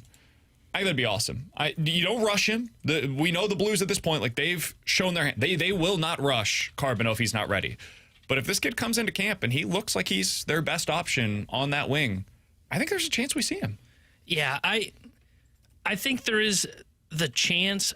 What makes it tough for me is, and again, it goes back to, I think they've done a better job of balancing this than the Cardinals, is trying to win in the now, because they can be a playoff team while also trying to go through. I mean, there will be lumps if he makes it, whether it's just a 9-game trial or it is for a full season. There will be lumps with Carbonneau learning at the NHL level. Now, are you willing to suffer, I say suffer through that, but go with the growing pains with a winger in that spot, right? They don't have to be as responsibly defensively. Sure. Suter is known as being a great defensive centerman if he's the guy that is the third line center that is centering that line. I can see where they get to that spot. It's a really good landing spot. Like if it's Suter and Neighbors on that third line with Carbonneau, that's a pretty good group to be learning with. Yeah, and especially because Neighbors went through the same thing as we're talking about. I could see it. The Dvorsky one's where it gets interesting for me because they did that same path with Thomas, right? Which was, hey, he's a centerman. We know he's going to be a centerman, but we want him on the wing at first, kind of learn with his centerman, learn from Suter, which would be a good one for Dvorsky to learn from about the responsibilities defensively. He can play on the wing. We've heard some people have told us on this show, hey, they believe he's more of a winger long term. So you can get to see what it looks like there, and then you can go from there. But he also gets to learn at the NHL level. Now, to me, it just comes down to how do the Blues value that? Is it more valuable for him to learn on a wing with Suter, or more valuable, what you're saying, is in that AHL path where he is actually playing that position in the center, trying to learn the defensive responsibilities? I would still lean more towards Dvorsky makes it over Carbonneau, because I just don't know if he's going to be able to do enough through training camp and in a 9-game trial to stick around for a full 82-game season. 314-399-9646 is the Air Comfort Service X line to get involved in the show. Did want to ask you this, because Carbonneau could be an answer for some people. Who is the young St. Louis athlete that you're most excited about right now?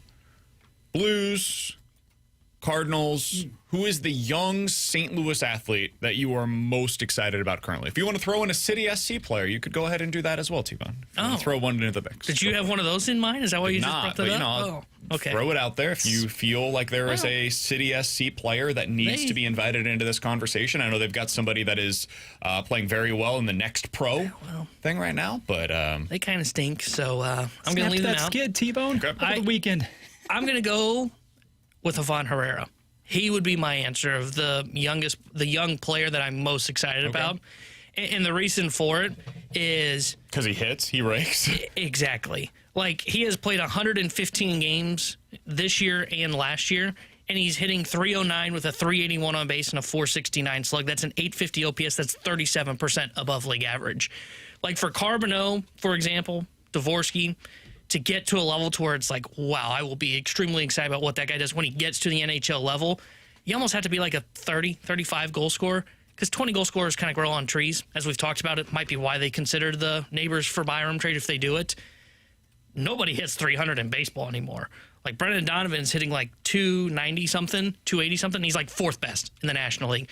nobody hits 300 because pitching's gotten so good, and yet Ivan Herrera makes it look easy. He returned from his injury yesterday, and his first at-bat hits a single into center field, and it looked like he missed no time at all. So for me, he is the most exciting player in St. Louis right now that is a young guy.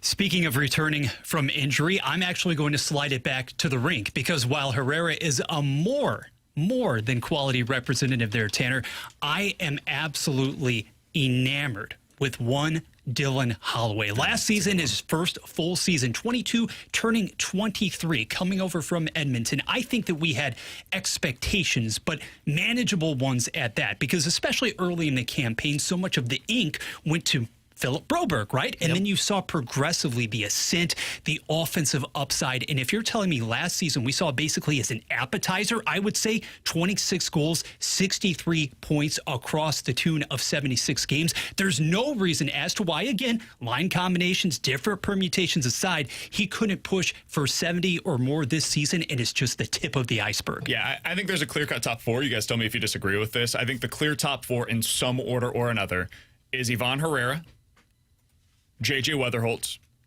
Jimmy Snuggerud, Dylan Holloway. To me, those are the top four. If you are somebody that is super excited about the Cardinals' first-round pick and you want to put Liam Doyle into the mix and that's your top five, I think that makes a lot of sense to me. But I think those are, for my money, the guys that I would place into this category. I personally was going to go with Dylan Holloway as well for all of the things that Bradford just mentioned. He is the guy to me that has the best all-around game. I love Ivan Herrera. Love him. I think he's an unbelievable hitter, especially at this age. To be that productive, it's amazing. However, he is very one-sided. He's like a Jordan Kyrou, right? Offensively, love what he brings to the table. Defensively, I'm not sure there's ever going to be any value in what he brings to the table. I'm fine with that. That is a super productive player, and it's my same argument that I've always been in favor of Jordan Kyrou because of. It's because, hey, man, this is the thing that's harder to find. You can find defensive, responsible wingers, centermen, whatever. You can find those guys on the market. Finding somebody that consistently produces 70-plus points at the age of 25, 26 years old, that's really freaking hard to find. So I'll bet on that. Same thing is true with Ivan Herrera. You bat 300, I'll figure out a place to put you at. Whether that be DH or somewhere in the outfield, whatever. I'll figure it out. But the one guy that fits into this mix for me that is young, productive, has two-way value, I think it's Dylan Holloway. With Weatherholtz, the only reason that I hold myself back a little bit on him, I've seen Holloway do it against the highest level. I haven't seen that yet for J.J. Weatherholtz, and I always am a little hesitant on prospect status until we officially see it at the big league level, just because, we saw it with Carlson, saw it with Gorman, saw it with Walker. Some guys, you get to the big league level, and it's different. It's different here than it is anywhere else in the minors, and I want to see that first. So I would personally side with Holloway as my guy on this. Are we taking Mason off of the table because we've seen a fair amount of him so far, or in another category altogether, as in if you continue to develop the offensive game, the pop, two-hole or otherwise, how does he fit in right now for you, BK? I think he could be in that conversation. For me, he doesn't rise to the level with those other guys, just because I'm not sure the upside is quite as high as some of them. But I had a conversation with somebody around the ballpark yesterday where I mentioned, hey, Weatherholt's never going to be a shortstop for the Cardinals, so make sure you get as much playing time for him as possible at AAA, at double, or at second base and at third, potentially even the outfield, because shortstop's taken here in St. Louis. And the response to me was, well, what is Mason Wynn? I said, I think he's roughly an average hitter and a plus defender at short. And for the next 7 years, you love having that guy start for you every day. Cheap, cost control, does all of that, adds a little bit of versatility, amazing. A good base runner as well, good athleticism. Yeah, that's a guy that I want to build around. I was basically told, yeah, I agree. But, if JJ's better than him, then he'll take shortstop. So we'll see. We'll see with that. But that is one of the things that holds me back from putting him into the same category as some of these other guys that are on, if you want to call it the Mount Rushmore of young St. Louis athletes right now. I think those other four for me would be ahead of him personally. Yeah, I agree with that. I think for Mason Wynn, the way he looks right now is he's an exciting player. He'd probably be top four in terms of when you think of the aura, not when you're thinking about what 100%. The ceiling looks like for the player. Yeah, magnetism. I think right now, the way BK describes about how I describe him, he's going to be about a league average offensive player, give you a Gold Glove level defense, you can always upgrade from that guy, right? If you have a guy in your system that does that, guess what? Now you can move Mason Winston where you can use him as trade bait. He's Tanner Hendrickson. That is Bradford Browns. I'm Brandon Kiley. Just full disclosure, I think we're going to have Tony Vitello coming up at the 1 o'clock hour. I'm not 100% positive, and here's why. There was a little bit lost in translation. I mentioned we'll talk to you in an hour. Tony said, I can't do an hour. I said, no. We need 10 minutes. That's it. So Tony's been very busy over the last couple of days with the Major League Baseball draft. So my hope is that we will be talking with him in 10 minutes. If not, we'll talk Major League Baseball draft. We'll talk a little bit more about what the Cardinals are getting in Liam Doyle. I'm hopeful we have his college coach in 10 minutes. Just wanted to be full disclosure.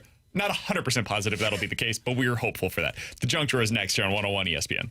The MLB is on ESPN Saturday. Mets and Reds. Pregame at 2:30. First pitch at 3:10. The MLB plays on 101 ESPN.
Back to more of it. It's BK and Ferrario on 101 ESPN. Let's open it up. The junk drawer with BK and Ferrario.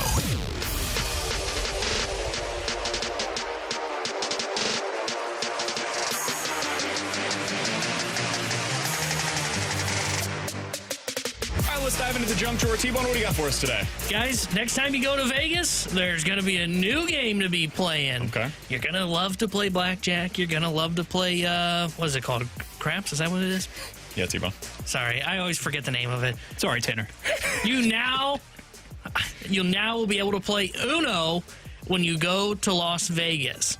It was reported yesterday by the Las Vegas Review-Journal that Uno is being added as a table game to casinos in Las Vegas. How do you That's what I don't understand. bet on this? I guess you do like everybody puts in, say, 25 for a hand, and then you play until there's no one left to go for the game of Uno would be the way I would assume they're going to do it. Okay. I mean, hey, I'm open to it. It feels like a tough thing to make into gambling, but I don't know. How does the casino win on that? Would be or maybe you're doing it the way you're competing against like the dealer, but I don't know how you can do that with multiple people. Yeah, I don't know.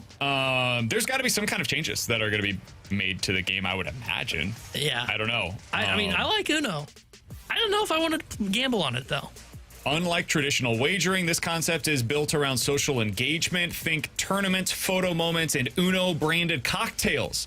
All in a casino-worthy ambiance, but without direct gambling on hands. Okay, the idea is to elevate the casual game into a guided, memorable social event. Okay, so you're probably like paying to have a table to play Uno, would be my guess. That's the way that this will work. I'm good. I'll just play in Uno that at scenario, home. I'm okay.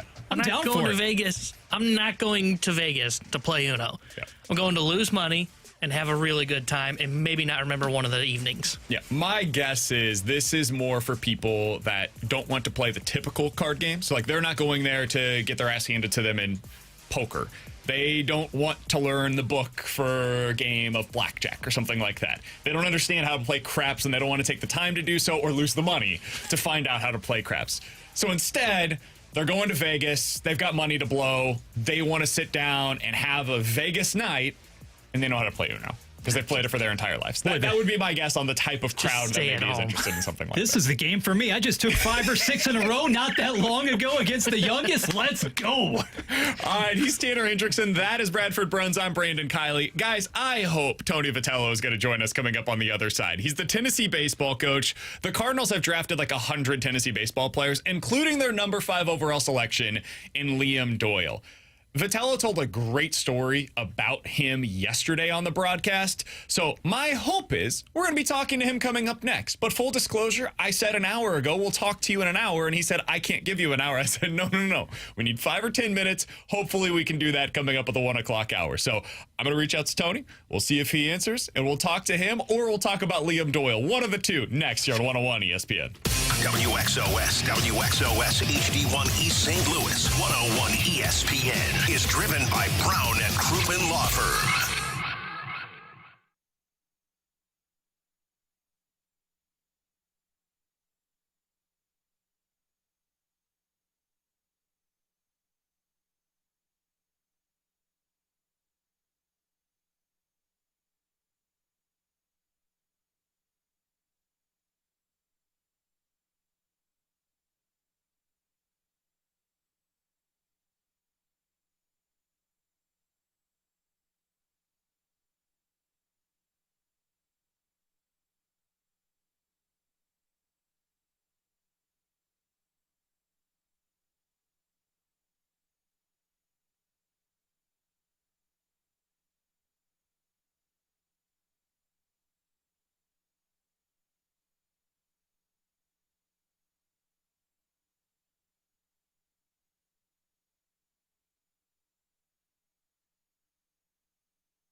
Start your day with the morning after on 101 ESPN. Get in the know first on everything St. Louis sports with Tim McKernan, Doug Vaughn, and Martin Kilcoy. Listen to TMA weekday mornings from 7 to 11 a.m. on 101 ESPN. The morning after is presented by Brown and Crouppen Law Firm. This is exactly where you want to be, listening to us. It's BK and Ferrario on 101 ESPN.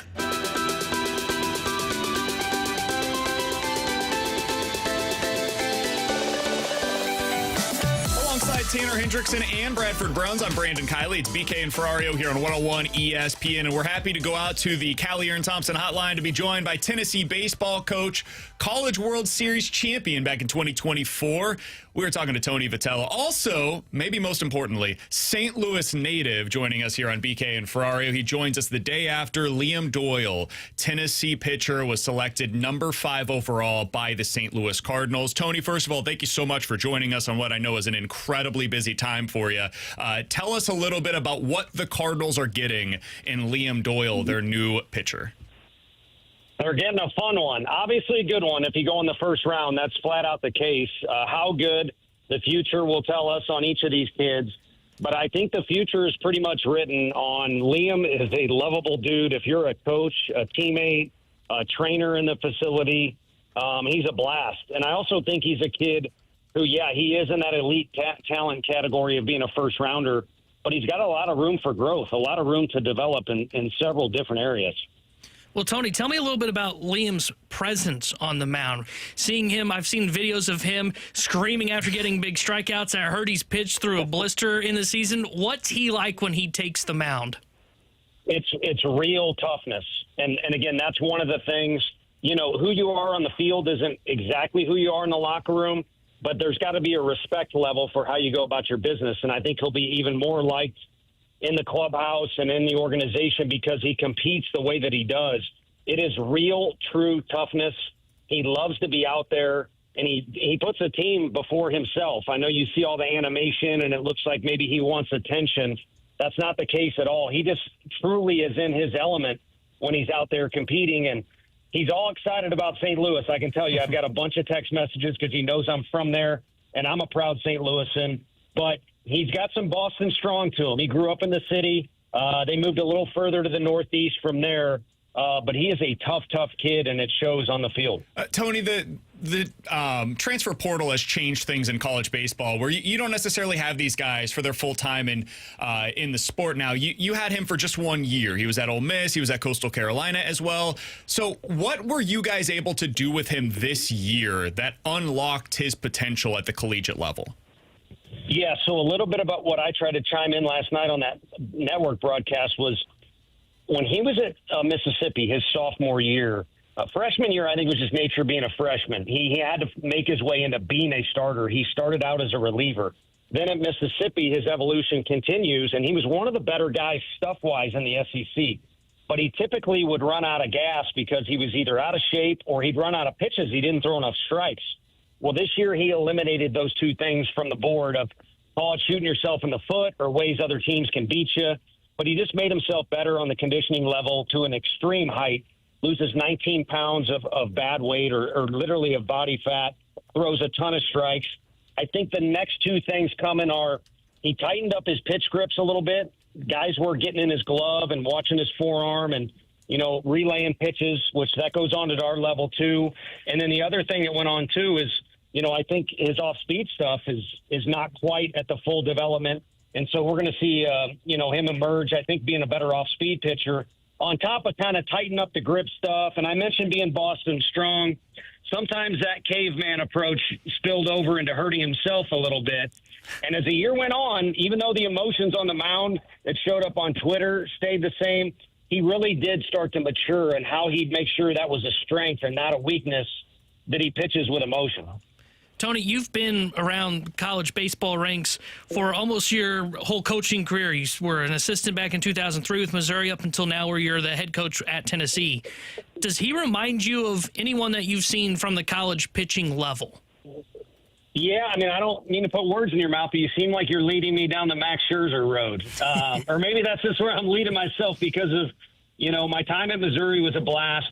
And there's something going on with this kid and Max. Of course, right, left-handed, they are different. And I am not telling you this kid is Scherzer. That's just a freak deal that's going on. He's still pitching at 40. But everyone wants to call Max Scherzer a reliever out of college. Everybody started to question whether Liam could be a starter out of college. Both of them throw with a lot of effort, high intensity. They're emotional guys, and they're fastball dominant. One of the reasons they're fastball dominant is guys don't hit it very well. But as they get to the higher ranks and, of course, to the big leagues, they're going to have to evolve with their off-speed and breaking stuff. And, again, I think naturally that's going to happen for Liam because there's a lot of room between what he is now and what his ceiling is with his breaking stuff in particular. But also his competitiveness is going to drive him to find ways to get hitters out, different ways to get hitters out. You talked yesterday with a local reporter, Derek Gould, Tony, and we're talking to Tony Vitello, Tennessee baseball coach. His pitcher, Liam Doyle, selected number 5 overall by the Cardinals yesterday. You mentioned to Derek Gould that Liam pitched with some kind of a blister this past season. Can you tell us a little bit about that and how much it affected him this year as well? Yeah, no, it did affect him. I mean, there's one ball against Vanderbilt. It was one of the best catches I've ever seen. Hunter Ensley, our center fielder, basically saves the game on a catch. Well, Vanderbilt wasn't even close to Liam the whole night, and they had a phenomenal team. But Liam walks a guy and then gives up a blast to center field, and he didn't look the same, and it was because that blister popped. Well, Ensley saves the day with the catch, and we had to get him out of the game, not because of pitch count, not because of his stuff, but just that blister was an issue. But again, he would just look at it and put some tape on it or tape an aspirin to it, whatever. He just wanted to be out there.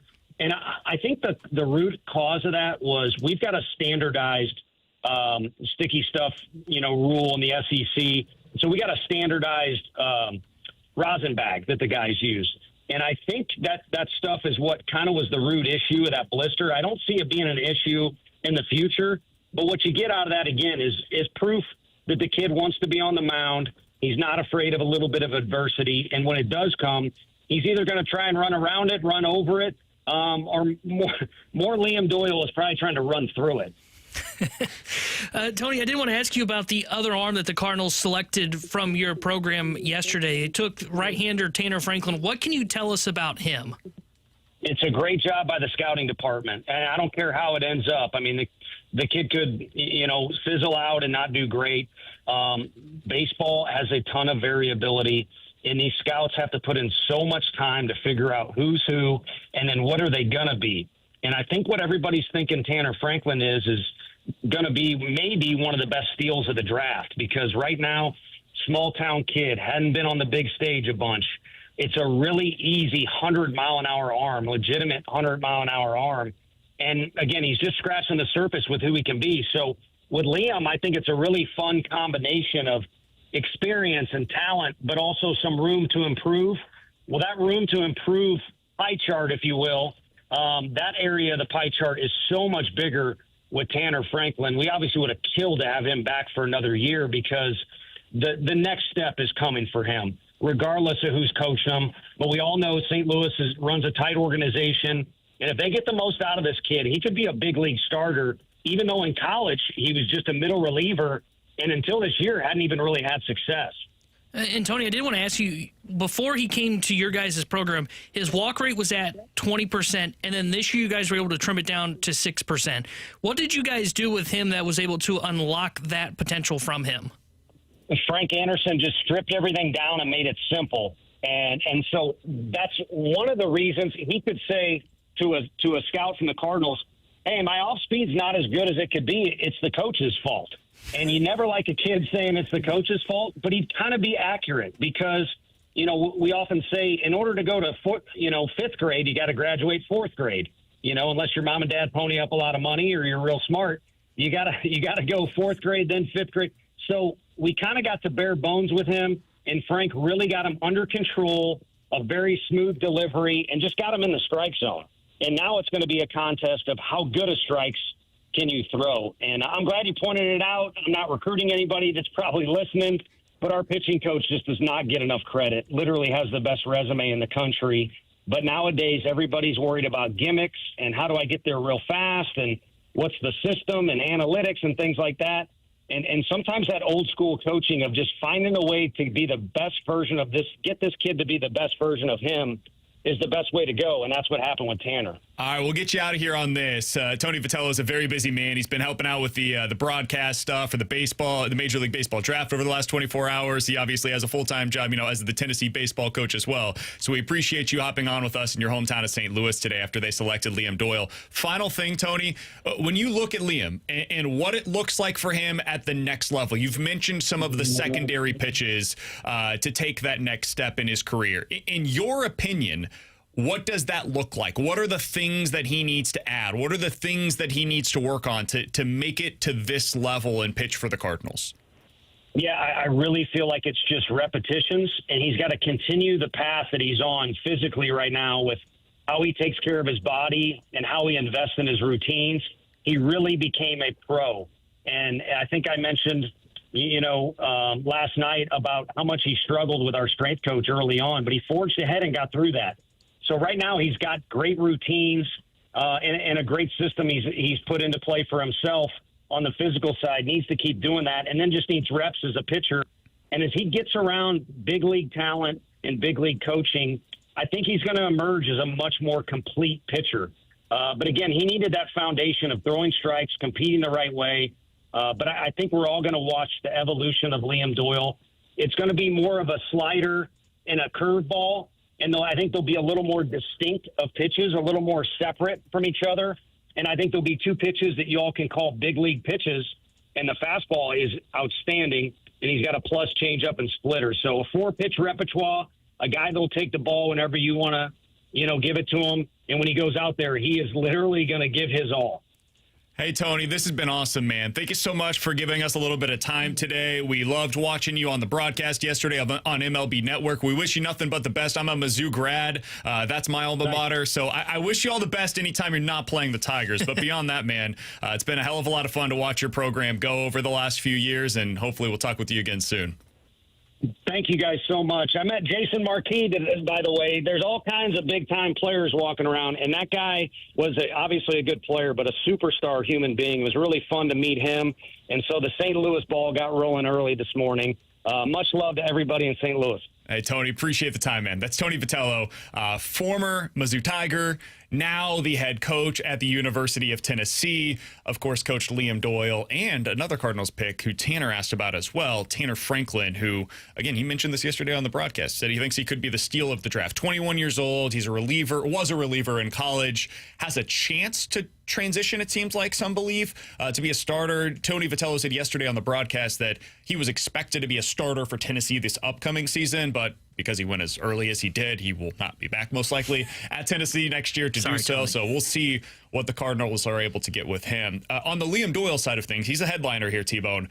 What did you take from what Tony had to say to us about the Cardinals' number 5 selection? Hearing about his demeanor on the mound sounds like he is just that dog that I picture when I think of the old school kind of ace, going to take the mound every 5th day, go out there, give you everything that he's got, not going to leave anything on the table. And I asked him specifically about, hey, does he remind you of any college pitcher you've had? Because he's been coaching in the college ranks since 2003. And his immediate comp of just what it reminds him of, not saying he was going to become that player, was Max Scherzer. That's a pretty good starting point for what you're looking at when you get this guy at number 5 overall. Yeah, if nothing else, if the compete levels are similar to Scherzer, I always have a tough time with this, with the comps to Hall of Famers. If you want to compare somebody to a pretty good player, I'm cool with that. Comparing them to a Hall of Famer, we've seen this with the Cardinals, where it's, hey, Jordan Walker, best prospect since, Albert Pujols, all that stuff. It ends poorly. If he's got the compete level of Max Scherzer and is a legitimate number 2 starter, I think that would be considered a success. Yeah. Right? Swing and miss stuff. Basically, let me ask, if he becomes Sonny Gray at the big league level, how do you feel? I think that would be a win, and he'll throw more than 70 pitches, but I think that would be a win because, Sonny Gray, for as much as I've complained about doesn't feel like he has that dog in him. I think some of that is just he's older now. But Sonny Gray's a really good freaking pitcher, right? He's a number 1 on the Cardinals. He would be a really good number 2 on any contending team. So I would say, yeah, if that's what he can become, that's a absolute win for the Cardinals because that would be the best pitcher they've developed since, Jack Flaherty? I mean, it's better than Jack, but yeah, if you even want to go beyond that, you're probably talking about like since Carlos. I'd say Carlos is probably the closest thing to what Sonny is that they've developed internally. Yeah, I would agree. Yeah, and like that's a huge one because that's what they've been missing in the last couple of years. Yeah.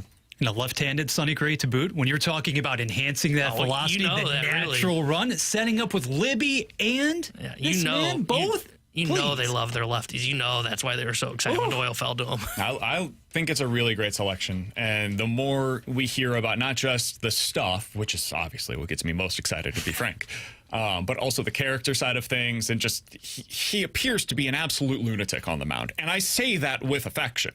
Like I really enjoy watching guys that look like they're losing their minds as they are pitching. It looked a little like Lance Lynn, didn't it? Yeah, the way he there you kind of go. reacts when he's on the mound. That's a great comparison. A great comparison. I haven't seen anybody else bring that up yet, but yes, that is exactly what it appears to be when he's on the mound. The intensity, the I'm going to get in your face, yes, I think that would be an absolute win. Let me ask you this. If he becomes Lance Lynn, how do you feel? Because that's below Sonny Gray. Like Sonny Gray, I would have above Lance Lynn in this trajectory. I would think that's a pretty big success. I think it would be a success for the Cardinals because of where they have been with their pitching development. I would be probably personally slightly disappointed. Would you? Yeah, because Lance Lynn was a really good pitcher. I'd say he was more of like a 2Bs, more of a 3. I'm hoping for more with this pick, especially at number 5 overall. Lance Lynn's going to wear a red jacket one day. Come on. In his Cardinals career, he had a 3.4 ERA. Yeah, I don't know. I still think that'd be really tough for me to be like, oh man, they really whiffed there. I don't know what it is. He's at number 5 overall. It just makes me put more expectations on it, and that's probably unfair. But I think to me that would be, again, it's not a huge failure, but I would be slightly disappointed in Adjusting for era, I think you probably would expect a little bit more in terms of the strikeout rate as well. So maybe that's part of it. It's just the overpowering nature of him versus what Lance Lynn was early in his career.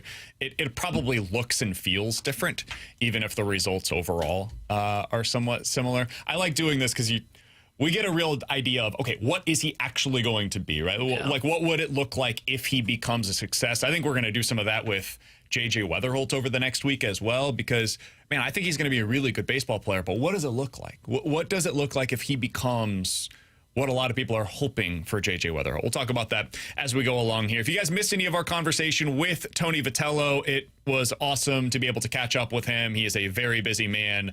He's being pulled in 100 different directions. Hugely appreciate him giving us a little bit of time here on BK and Ferrario. You can check it out after the show today on the podcast page, 101ESPN.com. The free 101 ESPN app is where you go to find that. That is all sponsored by Schaefer Door Company. The 101 ESPN app is easy to use. It is free to download, and that is sponsored by Dobbs Tire and Auto Centers. Coming up next, we are going to talk about the Cardinals as the rare team that might actually have Major League talent to dangle at this year's deadline. Will they actually do so? We'll talk about that next year on 101 ESPN. Doyle rules.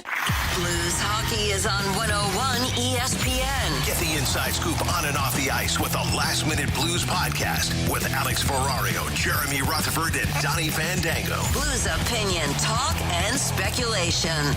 It's what we do. Watch or listen to the Last Minute Blues podcast on our YouTube channel or at 101ESPN.com.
ESPN has your shot to score a pair of passes to Holiday World and Splash and Safari. Find that chance to win a pair of free passes to Holiday World and Splash and Safari right now at 101ESPN.com or your 101 mobile app. And cool off this summer at the water coaster capital of the world. Plan your family trip to Holiday World and Splash and Safari today. The splash and fun begins at holidayworld.com.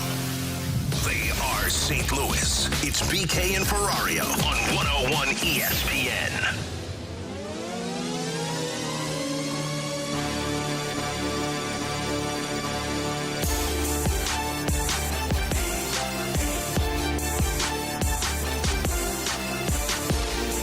319-9646 is the Air Comfort Service text line to get involved in the show. You can watch us as always on YouTube at youtube.com/101ESPN STL. Alex out today. He'll be back in tomorrow. T-Bone in today. He'll be out tomorrow. I'm working so hard today. I'm out the next 4 days. You're taking another week off? Yeah. Well, do you ever work, T-Bone? No, I thought I'd miss most of July. Honestly, great timing by you. Yeah, and to be fair, this one was planned for a couple months. The last Thursday, Friday, we're planned like 2 weeks in advance because my sister got a job up in Chicago. It's all good, man. We'll be able to figure a way through this week. Good news real quick, by the way. Dave Roberts confirms Jacob Mizorowski, quote, will definitely pitch tomorrow. Good. Let's go. Dave Roberts gets it. Appointment television. I am glad to see that they are making the correct call on that. Everybody wants to see it. Forget where you stand on him being an all-star. Now that he is in, for whatever reason, we should all be able to consume him pitching in such a great marquee event against the best talent that baseball has to offer. That's going to be awesome. I can't wait to see it. All right. The Cardinals might be one of the rare teams that actually has major league talent to offer in deals that are not just like seller to buyer. If you're talking buyer to buyer, the Cardinals might be one of the teams that can do something like that. Like last year, the explanation or the example that I gave to you earlier today, T-Bone, was the Rays making a deal last year with the Cubs where it was Isaac Paredes going to the Cubs, and in return, they got Christopher Morel. Yeah. So it was major league player for major league player. It was one of the challenge trades that you don't see very often where both organizations were like, hey, let's try something new here. The Rays are the team that I want to pinpoint here because Bob Nightingale reported over the weekend, and this is after Jeff Passan brought up the idea of the Rays trading Taj Bradley. Bob Nightingale said, hey, the Rays are listening to offers on Bradley because Shane McClanahan is working his way back up to the major league level, so they've got a surplus of pitching. They might not have a spot for Taj Bradley in their rotation sooner rather than later. They've done this in the past with shortstops. Remember when they traded Willie Adames to the Milwaukee Brewers? They're like, hey, we've got a young kid coming up. We think Willie Adames is expendable. Let's go get something that can help us, and we'll trade him for that player. Well, now that player could be Taj Bradley. They need hitting. The Rays need guys that can help them, especially in the outfield, that can help them produce runs right now. T-Bone, the Cardinals might have something. Like, Lars Nootbaar is a guy that I think would hold real value at this year's deadline. My question to you, though, is this the kind of deal that makes sense in season? Or do you think the Cardinals have to wait to make these kinds of moves until they get to the offseason to expand their list of players that might be available to them? How would you view this if you're in John Mozeliak or Chaim Bloom's shoes as we get closer to the deadline? I am open-minded to doing it in season, right? Making the decision. Yes, the list is kind of narrowed down to a smaller field compared to like in the offseason. Maybe there's a team that decides to blow it up and they give out pieces. But it's a move that helps you in the here and now and can also help you for the future with like a Taj Bradley. So I am open-minded to doing it. And I like the idea that they're not just saying, hey, we're willing to trade from our major league roster, but they're willing to trade guys that have some value because that's not what they have done recently. Like this has been the Cardinals' model, but it's almost been given away kind of their scrap pieces. Think back to last year's trade deadline. They move on from Dylan Carlson, who clearly had no role with the organization, had almost lost most of his value on the trade market, and they went out and got just a okay bullpen arm. Same with Tommy Edman. Tommy Edman didn't have a role in the organization, was out for most of the year, and they used him as a trade piece.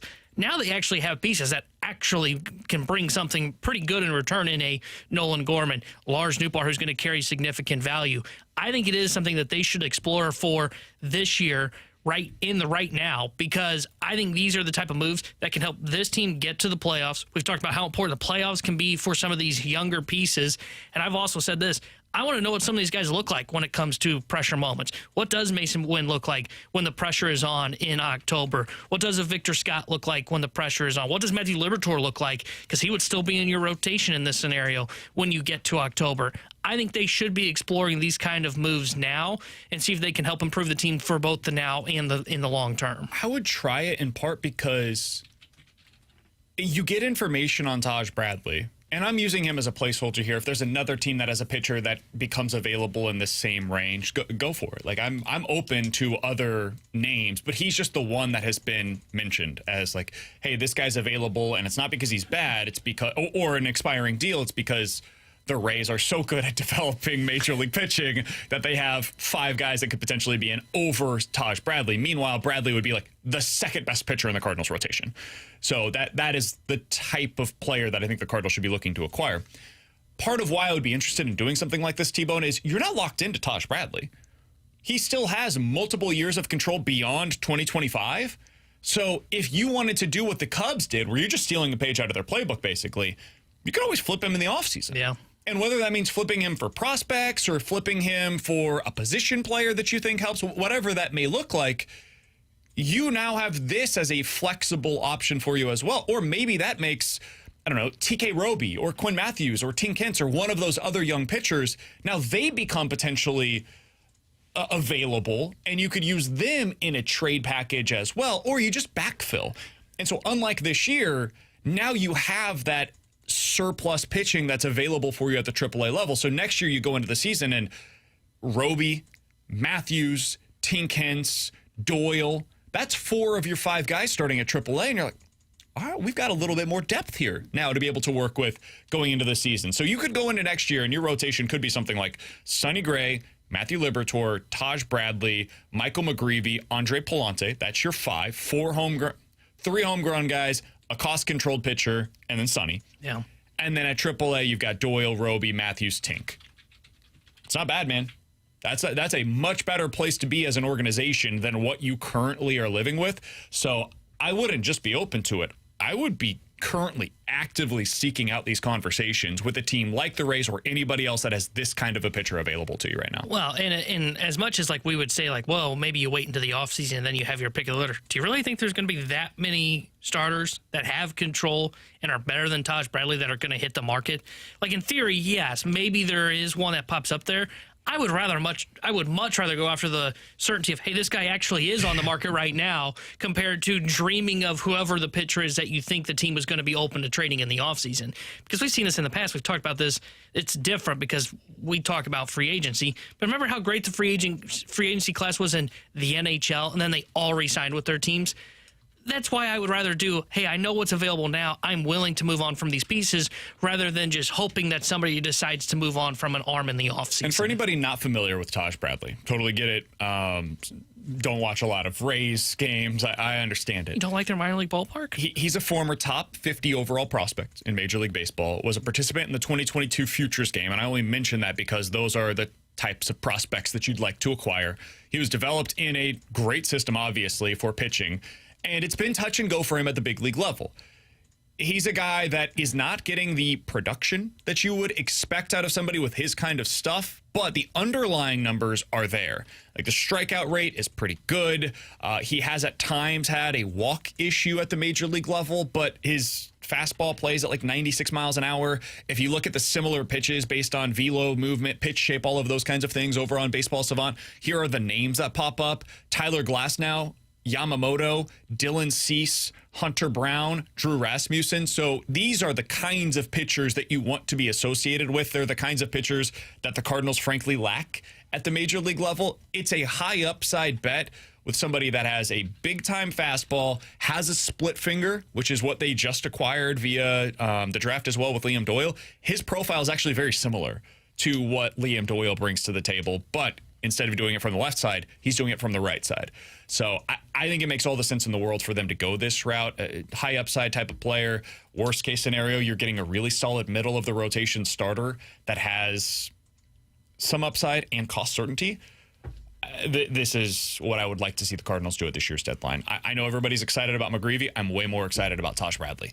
I would rather go this direction. If you're trading Fetty and opening up a spot in the rotation, I would like to see Bradley get that spot and keep McGreevy down at AAA for now. Have him open up the season next year as a starter for you, and let's ride. Let's see what that looks like. So I'm with you, but are you going to be excited when it's just McGreevy? yeah, it's not happening. So enjoyed this 7.5 minutes that we had to talk about Taj Bradley. Glad we did that. I think it makes a lot of sense for the Cardinals. They have the kind of package that I think would make sense. Something like Newt Bar, Jimmy Crooks, and then a lottery ticket prospect somewhere lower in the minor league system. I think that's probably the kind of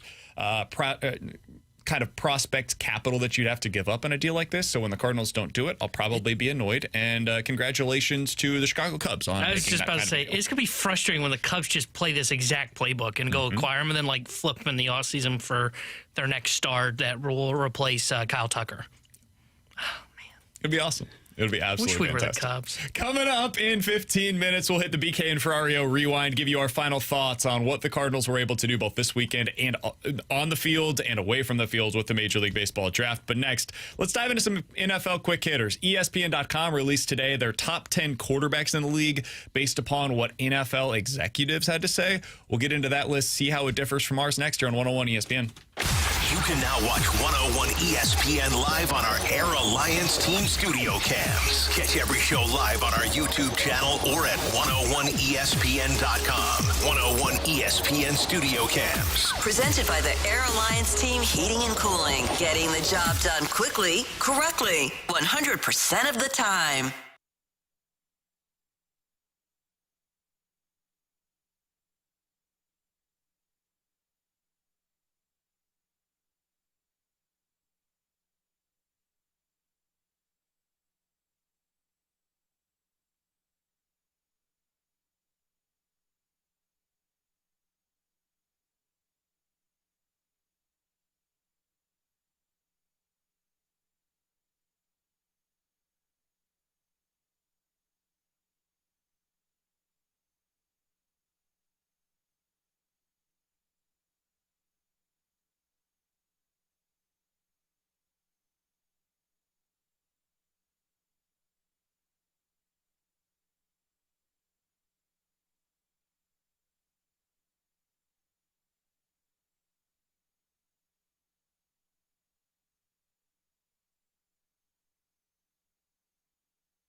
Hey, it's BK. It's time to unlock your inner champion. There is one place to do so. It is with Victory Men's Health. Check them out today. They're online at victorymenshealth.com. Write that down somewhere if you're not able to go there right now. It's victorymenshealth.com. When you get over there, you'll be able to learn everything that they have to offer, and it's a lot. If you're dealing with erectile dysfunction, you're trying to lose some of that unwanted weight, you have low testosterone symptoms, they can help you out with any of those things over at Victory Men's Health. They also have vitamin infusion programs. They have supplement shops. They've got a red light therapy program. They've also got cardiovascular testing, and something that I went through over there is the micronutrient labs as well. They can tell you all about that when you book that first appointment. Book it online today at victorymenshealth.com. It's a super easy process. Click that Book Now tab, put in your name, email, phone number. Tell them BK with 101 ESPN sent you, and tell them what it means for you to unlock your inner champion. They have 4 great locations across the St. Louis area, and they're waiting for you online right now at victorymenshealth.com. That's victorymenshealth.com.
Report. Your front row seat to all things Cardinals. From the dugout to the diamond, BK and T-Bone go deep with the latest news, notes, and analysis. Watch the Redbird Report on YouTube or listen online at 101ESPN.com.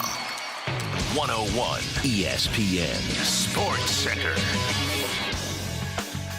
Truist Park, prepping for dingers aplenty. I'm Bradford Bruns with a Sports Center update driven by Johnny Londoff Chevrolet and Johnny Londoff Autoplex. Tonight at 7, 101 ESPN marks your home run derby destination as Kyle Raleigh, O'Neal Cruz, Matt Olson among those participating. MLB All-Star Week ratcheting up in Atlanta. Tomorrow, Brendan Donovan reps the Cardinals when that Midsummer Classic officially gets underway. Yesterday, though, Donovan and company avoiding being swept, turning back Olson's Braves 5-4. Third place STL's second half begins July 18th versus Arizona. The Sports Center update was driven by Johnny Londoff Chevrolet plus Johnny Londoff Autoplex. See them at londoff.com. Chevy, together we drive. Are you kidding me?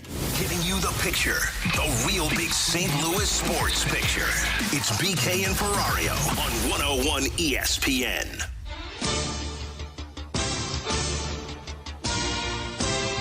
I don't want to be some massive fraud, but it sure seems like people like the Cardinals draft. I couldn't tell you enough about any of these guys beyond Liam Doyle to actually sound intelligent on any of them. We'll probably have some kind of a prospects guy on later on this week to make us smarter about who the Cardinals Everybody's selected. favorite Keith Law?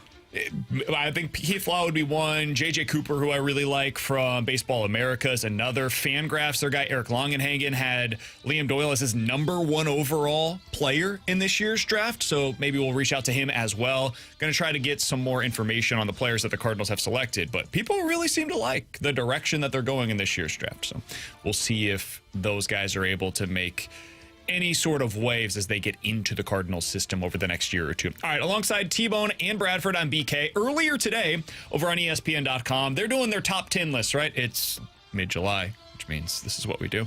Top 10 lists heading into the NFL season. And they have arrived at the quarterbacks. This is the real headliners. They got to their top 10 quarterbacks in the NFL as ranked by NFL executives and coaches and scouts. I like the opinions of these individuals, so I want to see where they were. At #1 overall, T-Bone, who do you think that NFL coaches, executives, and scouts had? I would say Patrick Mahomes. Even though he went down, you can't come at the king like that. Put him up there. Patrick Mahomes is #1 on the list. At #2 on the list, any guesses, T-Bone? I hesitate because I think this guy's #2, and I thought there'd be some that would argue #1. Josh Allen. Josh Allen is #2 overall. At #3 on the list, who do you think that they went with, T-Bone? Joe Burrow? Joe Burrow is the answer. #4 on the list. Can you keep this thing going? Is it Lamar? Lamar Jackson, #5 on the list. This is where I think things end for you. Probably, because I would put my guy at #5, Matthew Stafford. Nope. Matthew Stafford is #6. So you were close, but not correct. Boy, who would be up there that everybody loves? Is it Jaden Daniels or Jalen Hurts? One of those is correct. I'll go Daniels. Jaden Daniels, according to NFL coaches, executives, and scouts, is the 5th best quarterback in the NFL after 1 season. Ooh. That is highly aggressive, in my opinion. It's hard for me to fight against it. He was that special last year. What do you think about Jaden Daniels as a top 5 quarterback already in the NFL? I think it's a little high. I would have him in the top 10. I did my list, and I had him at 7. I think it's a little aggressive because I think we got out over our skis last year. And I don't remember if he got this high or not on C.J. Stroud going into the year. And then it just there was the sophomore slump. He was still very good, but it just wasn't the same. I wouldn't put a guy on there until he can do it for 2 consecutive years. We also wanted to do the same thing. We wanted to elevate Jordan Love, and I'm not saying, hey, make an indictment against him. Raise my hand on that one. And it was because of what he did in the playoffs, too. Exactly. It's the same thing that we just saw from Jaden Daniels. He's going to have an outstanding bounce-back campaign in my estimation as well. But you're right, Tanner. We felt the same sort of impact, the effect with Stroud last season. And I love Daniels, but you also can't ignore the facts were the facts last season in that division against a relatively weak schedule as well. I loved what he did to elevate everybody all around him. But number 5 already? Oh, gee. It seems really aggressive. I also would have Stafford Stafford probably ahead of him. I would put Herbert so far ahead of him. Herbert's one I have a tough time figuring out. If I was starting a team, I would take Daniels over those guys. But I agree. If we're just talking about best quarterback right now today to win a football game, I think I would probably take those other two guys over him. But, God, do I love Jaden Daniels. After this season, I mean, I'm willing to say some wild stuff. Top 3, top 4, I'll put him into that mix. But right now, I can't be there yet. 7 guys. What about the Super Bowl winning quarterback? So, we continue from there. It is worth noting, you said C.J. Stroud and Bradford, you mentioned Jordan Love. Those guys are on the outside looking in this year. They are at 11 and 12. They're the honorable mentions. 6 through 10. Matt Stafford, I mentioned. Justin Herbert, I mentioned. He's at 7. Number 8 overall, your former quarterback, Jared Goff. Number 9 overall, Jalen Hurts, the Super Bowl winning quarterback. He has now been twice in the first 5 years of his NFL career. And number 10, Baker Mayfield, who's cast aside by the Cleveland Browns and is now, according to NFL scouts, executives, and coaches, the 10th best quarterback in the league. So Stafford, Herbert, Goff, Hurts, and Mayfield. Those are your second half of the top 10. How does that hit your ears, T-Bone? Yeah, so I think Hurts is too low. I think Hurts should be 6th is where I had him on my list, right behind Matthew Stafford. Because you mentioned he's gotten to 2 Super Bowls. And not only has he gotten to 2 Super Bowls, he played very well in those 2 Super Bowls. It is not like he had to be carried in those games. So I would have him a lot higher. I had him higher than Daniels. I would have him higher than Jared Goff. I think he's the one that gets underrated in this regard. I agree with Mayfield. You said he was at 10. I have Mayfield, Stroud, Dak, and Herbert all in that spot around 10. I think Herbert... I was one of those that was very high on him after the first year or two, and I don't know if I've really seen the next step, and I'm getting kind of tired of the excuse of, well, he doesn't have weapons. He doesn't have weapons. It's true. It is true, but I've also seen like the weapons decrease for Josh Allen, and he stayed in his spot. He's not Josh Allen, though. There's different levels to this. But I think that we have seen guys like I just think I would expect to see more from Justin Herbert. To me, if you're a top 10 quarterback, you should be able to lift up some of the weapons around you. And I think he's done an okay job of that. I don't think it's been great. I think he is very similar to what we saw from Stafford early on in his career. When you've got the stud, like Stafford had Megatron on the outside for quite a while. They did almost no winning whatsoever. Almost none. And it's because he was in a really bad situation. I think Herbert, we're going to start seeing over the next couple of years what he's fully capable of. So weapons still aren't there, in my opinion, but he's got great coaching and a really good offensive line. So at least now you have a stable situation around him. And then as you continue to develop some of those weapons, hopefully you start to see the numbers follow, and then you start to see the winning follow, and we'll see what he's able to do. But I think Herbert at 7 feels about right to me. I think there's a few tiers, like obvious tiers in this. Tier 1 is the top 4 quarterbacks. Tier 2 is Jaden Daniels. Tier 3 is Stafford and Herbert. And then Tier 4 within the top 10 is Goff, Hurts, Mayfield. You could throw in a couple others. Like I would even categorize the honorable mentions here in that category. C.J. Stroud, Jordan Love. I don't think there's a significant change between like Goff, Hurts, Mayfield, those two guys. I agree. I would throw Kyler into that mix as well. As somebody that I would have as a top 15-ish quarterback in the league right now. Sure. I think that's pretty much it. I could hear that. Would you put Purdy in there or no? I think he might be on there. If you wanted to, go for it. Like, I don't know that I can have a significant difference between Purdy and Jared Goff. So, yeah. Sure. Throw him in there. Because he's the only one. Like, if you're going to put Kyler in there, I think I have to put Purdy in there as well.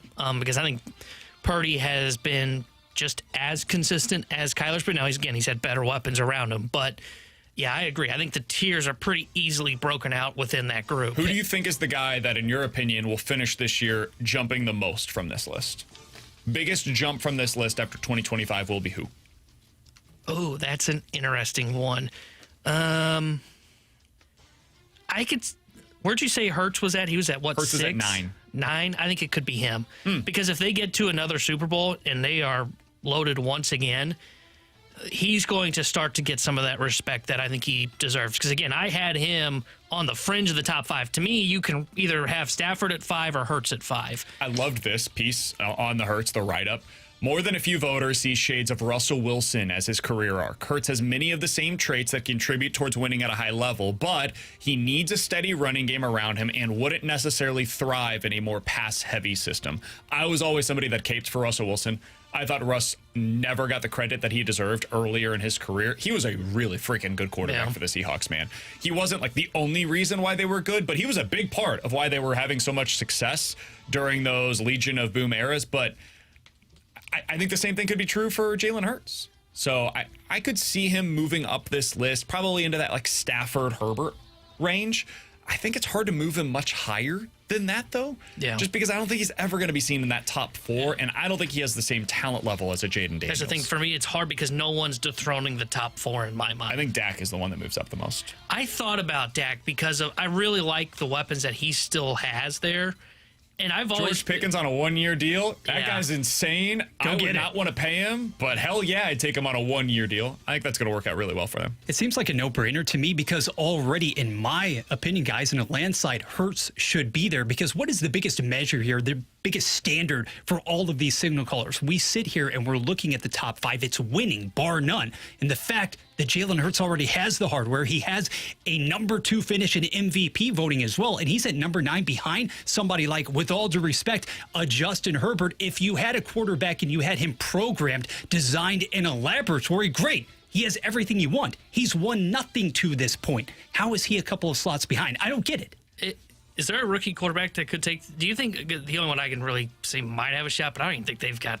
I'll throw another one. I think Drake May will be on the top 10 by next year. Oh, that's okay. That's a fun one. That's another young quarterback. Because I was thinking about the rookies. Because like we think the last like 3 years, there's been a rookie that just comes out and you maybe liked him, and then you said, oh wow, that guy suddenly was there. Like C.J. Stroud was that 2 years ago. Last year it was Jaden Daniels. Sure.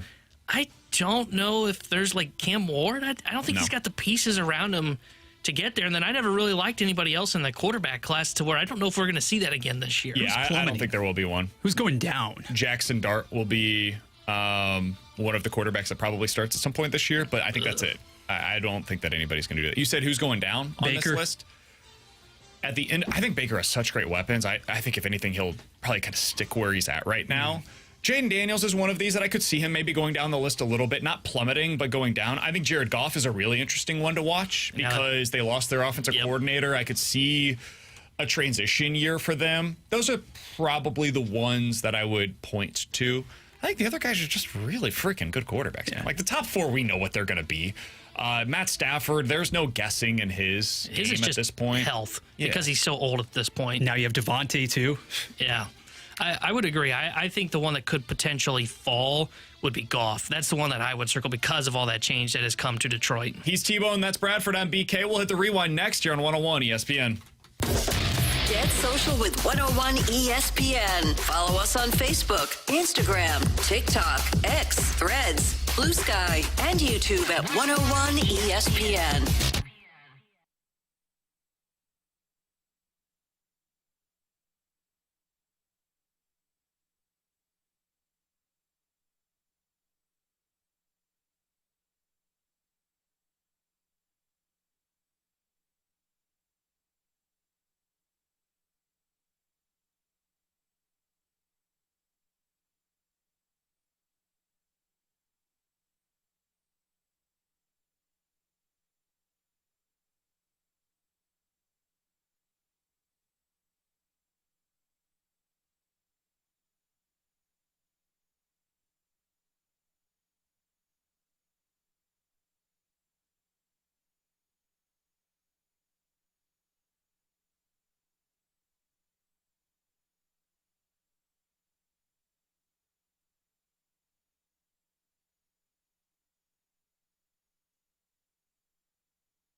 back to more of it. It's BK and Ferrario on 101 ESPN. Let's run it back with a daily rewind on BK and Ferrario. Brought to you by Gloria Loom, your home sold guaranteed realty. Selling your home begins at GloriaHasTheBuyers.com. Alongside T-Bone and Bradford on BK. T-Bone's out the rest of the week. Congratulations on your one show. Thanks, man. Nice little one-off here. Yeah, I got to tell you, it was a hard one-off, though, because I was off 4 days prior. So there was a lot of catching up to do before today's show. A lot of work for exactly 3 hours of work. You did fantastic. If you guys missed any of our show today, you missed Katie Wu joining us earlier. We also had the Tennessee baseball coach, Tony Vitello. He's a national champion. He's one of the best baseball coaches in the college game and maybe just overall right now. It was great to have him on the day after the Cardinals drafted his former pitcher, Liam Doyle, at number 5 overall. So if you want any insight into what the Cardinals are getting, both the pitcher and the person, Tony Vitello joined us to give us some insight onto him just a little bit ago. You can check that all out on the podcast page after the show today, 101ESPN.com, or the free 101 ESPN app is where you go to find it. That is sponsored, as always, Schaefer Door Company. All right, T-Bone, before we get you out of here today, your recap in 30 seconds of the Cardinals' first half of the season is what? They are 51-46, having lost 2 out of 3 against the Braves. I would say it's been a success because they are winning baseball games. They are in the playoff picture, making things complicated on John Mozeliak for the trade deadline, and they're getting the answers that they wanted, whether it's positive or negative on some of the young pieces. I think it has been a minus. I would say very much a success for the Cardinals' first half. I would go B+. I thought relative to my own expectations, it was just slightly better. Thought they would be like an 82-ish win team. They've been a little better than that. If you look back at them at this point in the season compared to previous years, they're pretty much in line with most of their playoff records. They're not in line with like 04, like the best teams of the last 25 years, but pretty darn close overall. We will certainly be spending plenty more time breaking down the draft over the coming days. We'll try to get some more guests on to talk about that, prospect gurus as well. So be sure to stay tuned. T-Bone out. Alex in the rest of the week. We will talk to you guys tomorrow at 11 a.m. The Fast Lane's next here on 101 ESPN. It's Sunday Night Baseball on ESPN. Rangers and Tigers. Pregame at 5. First pitch at 6:10. The MLB plays on 101 ESPN.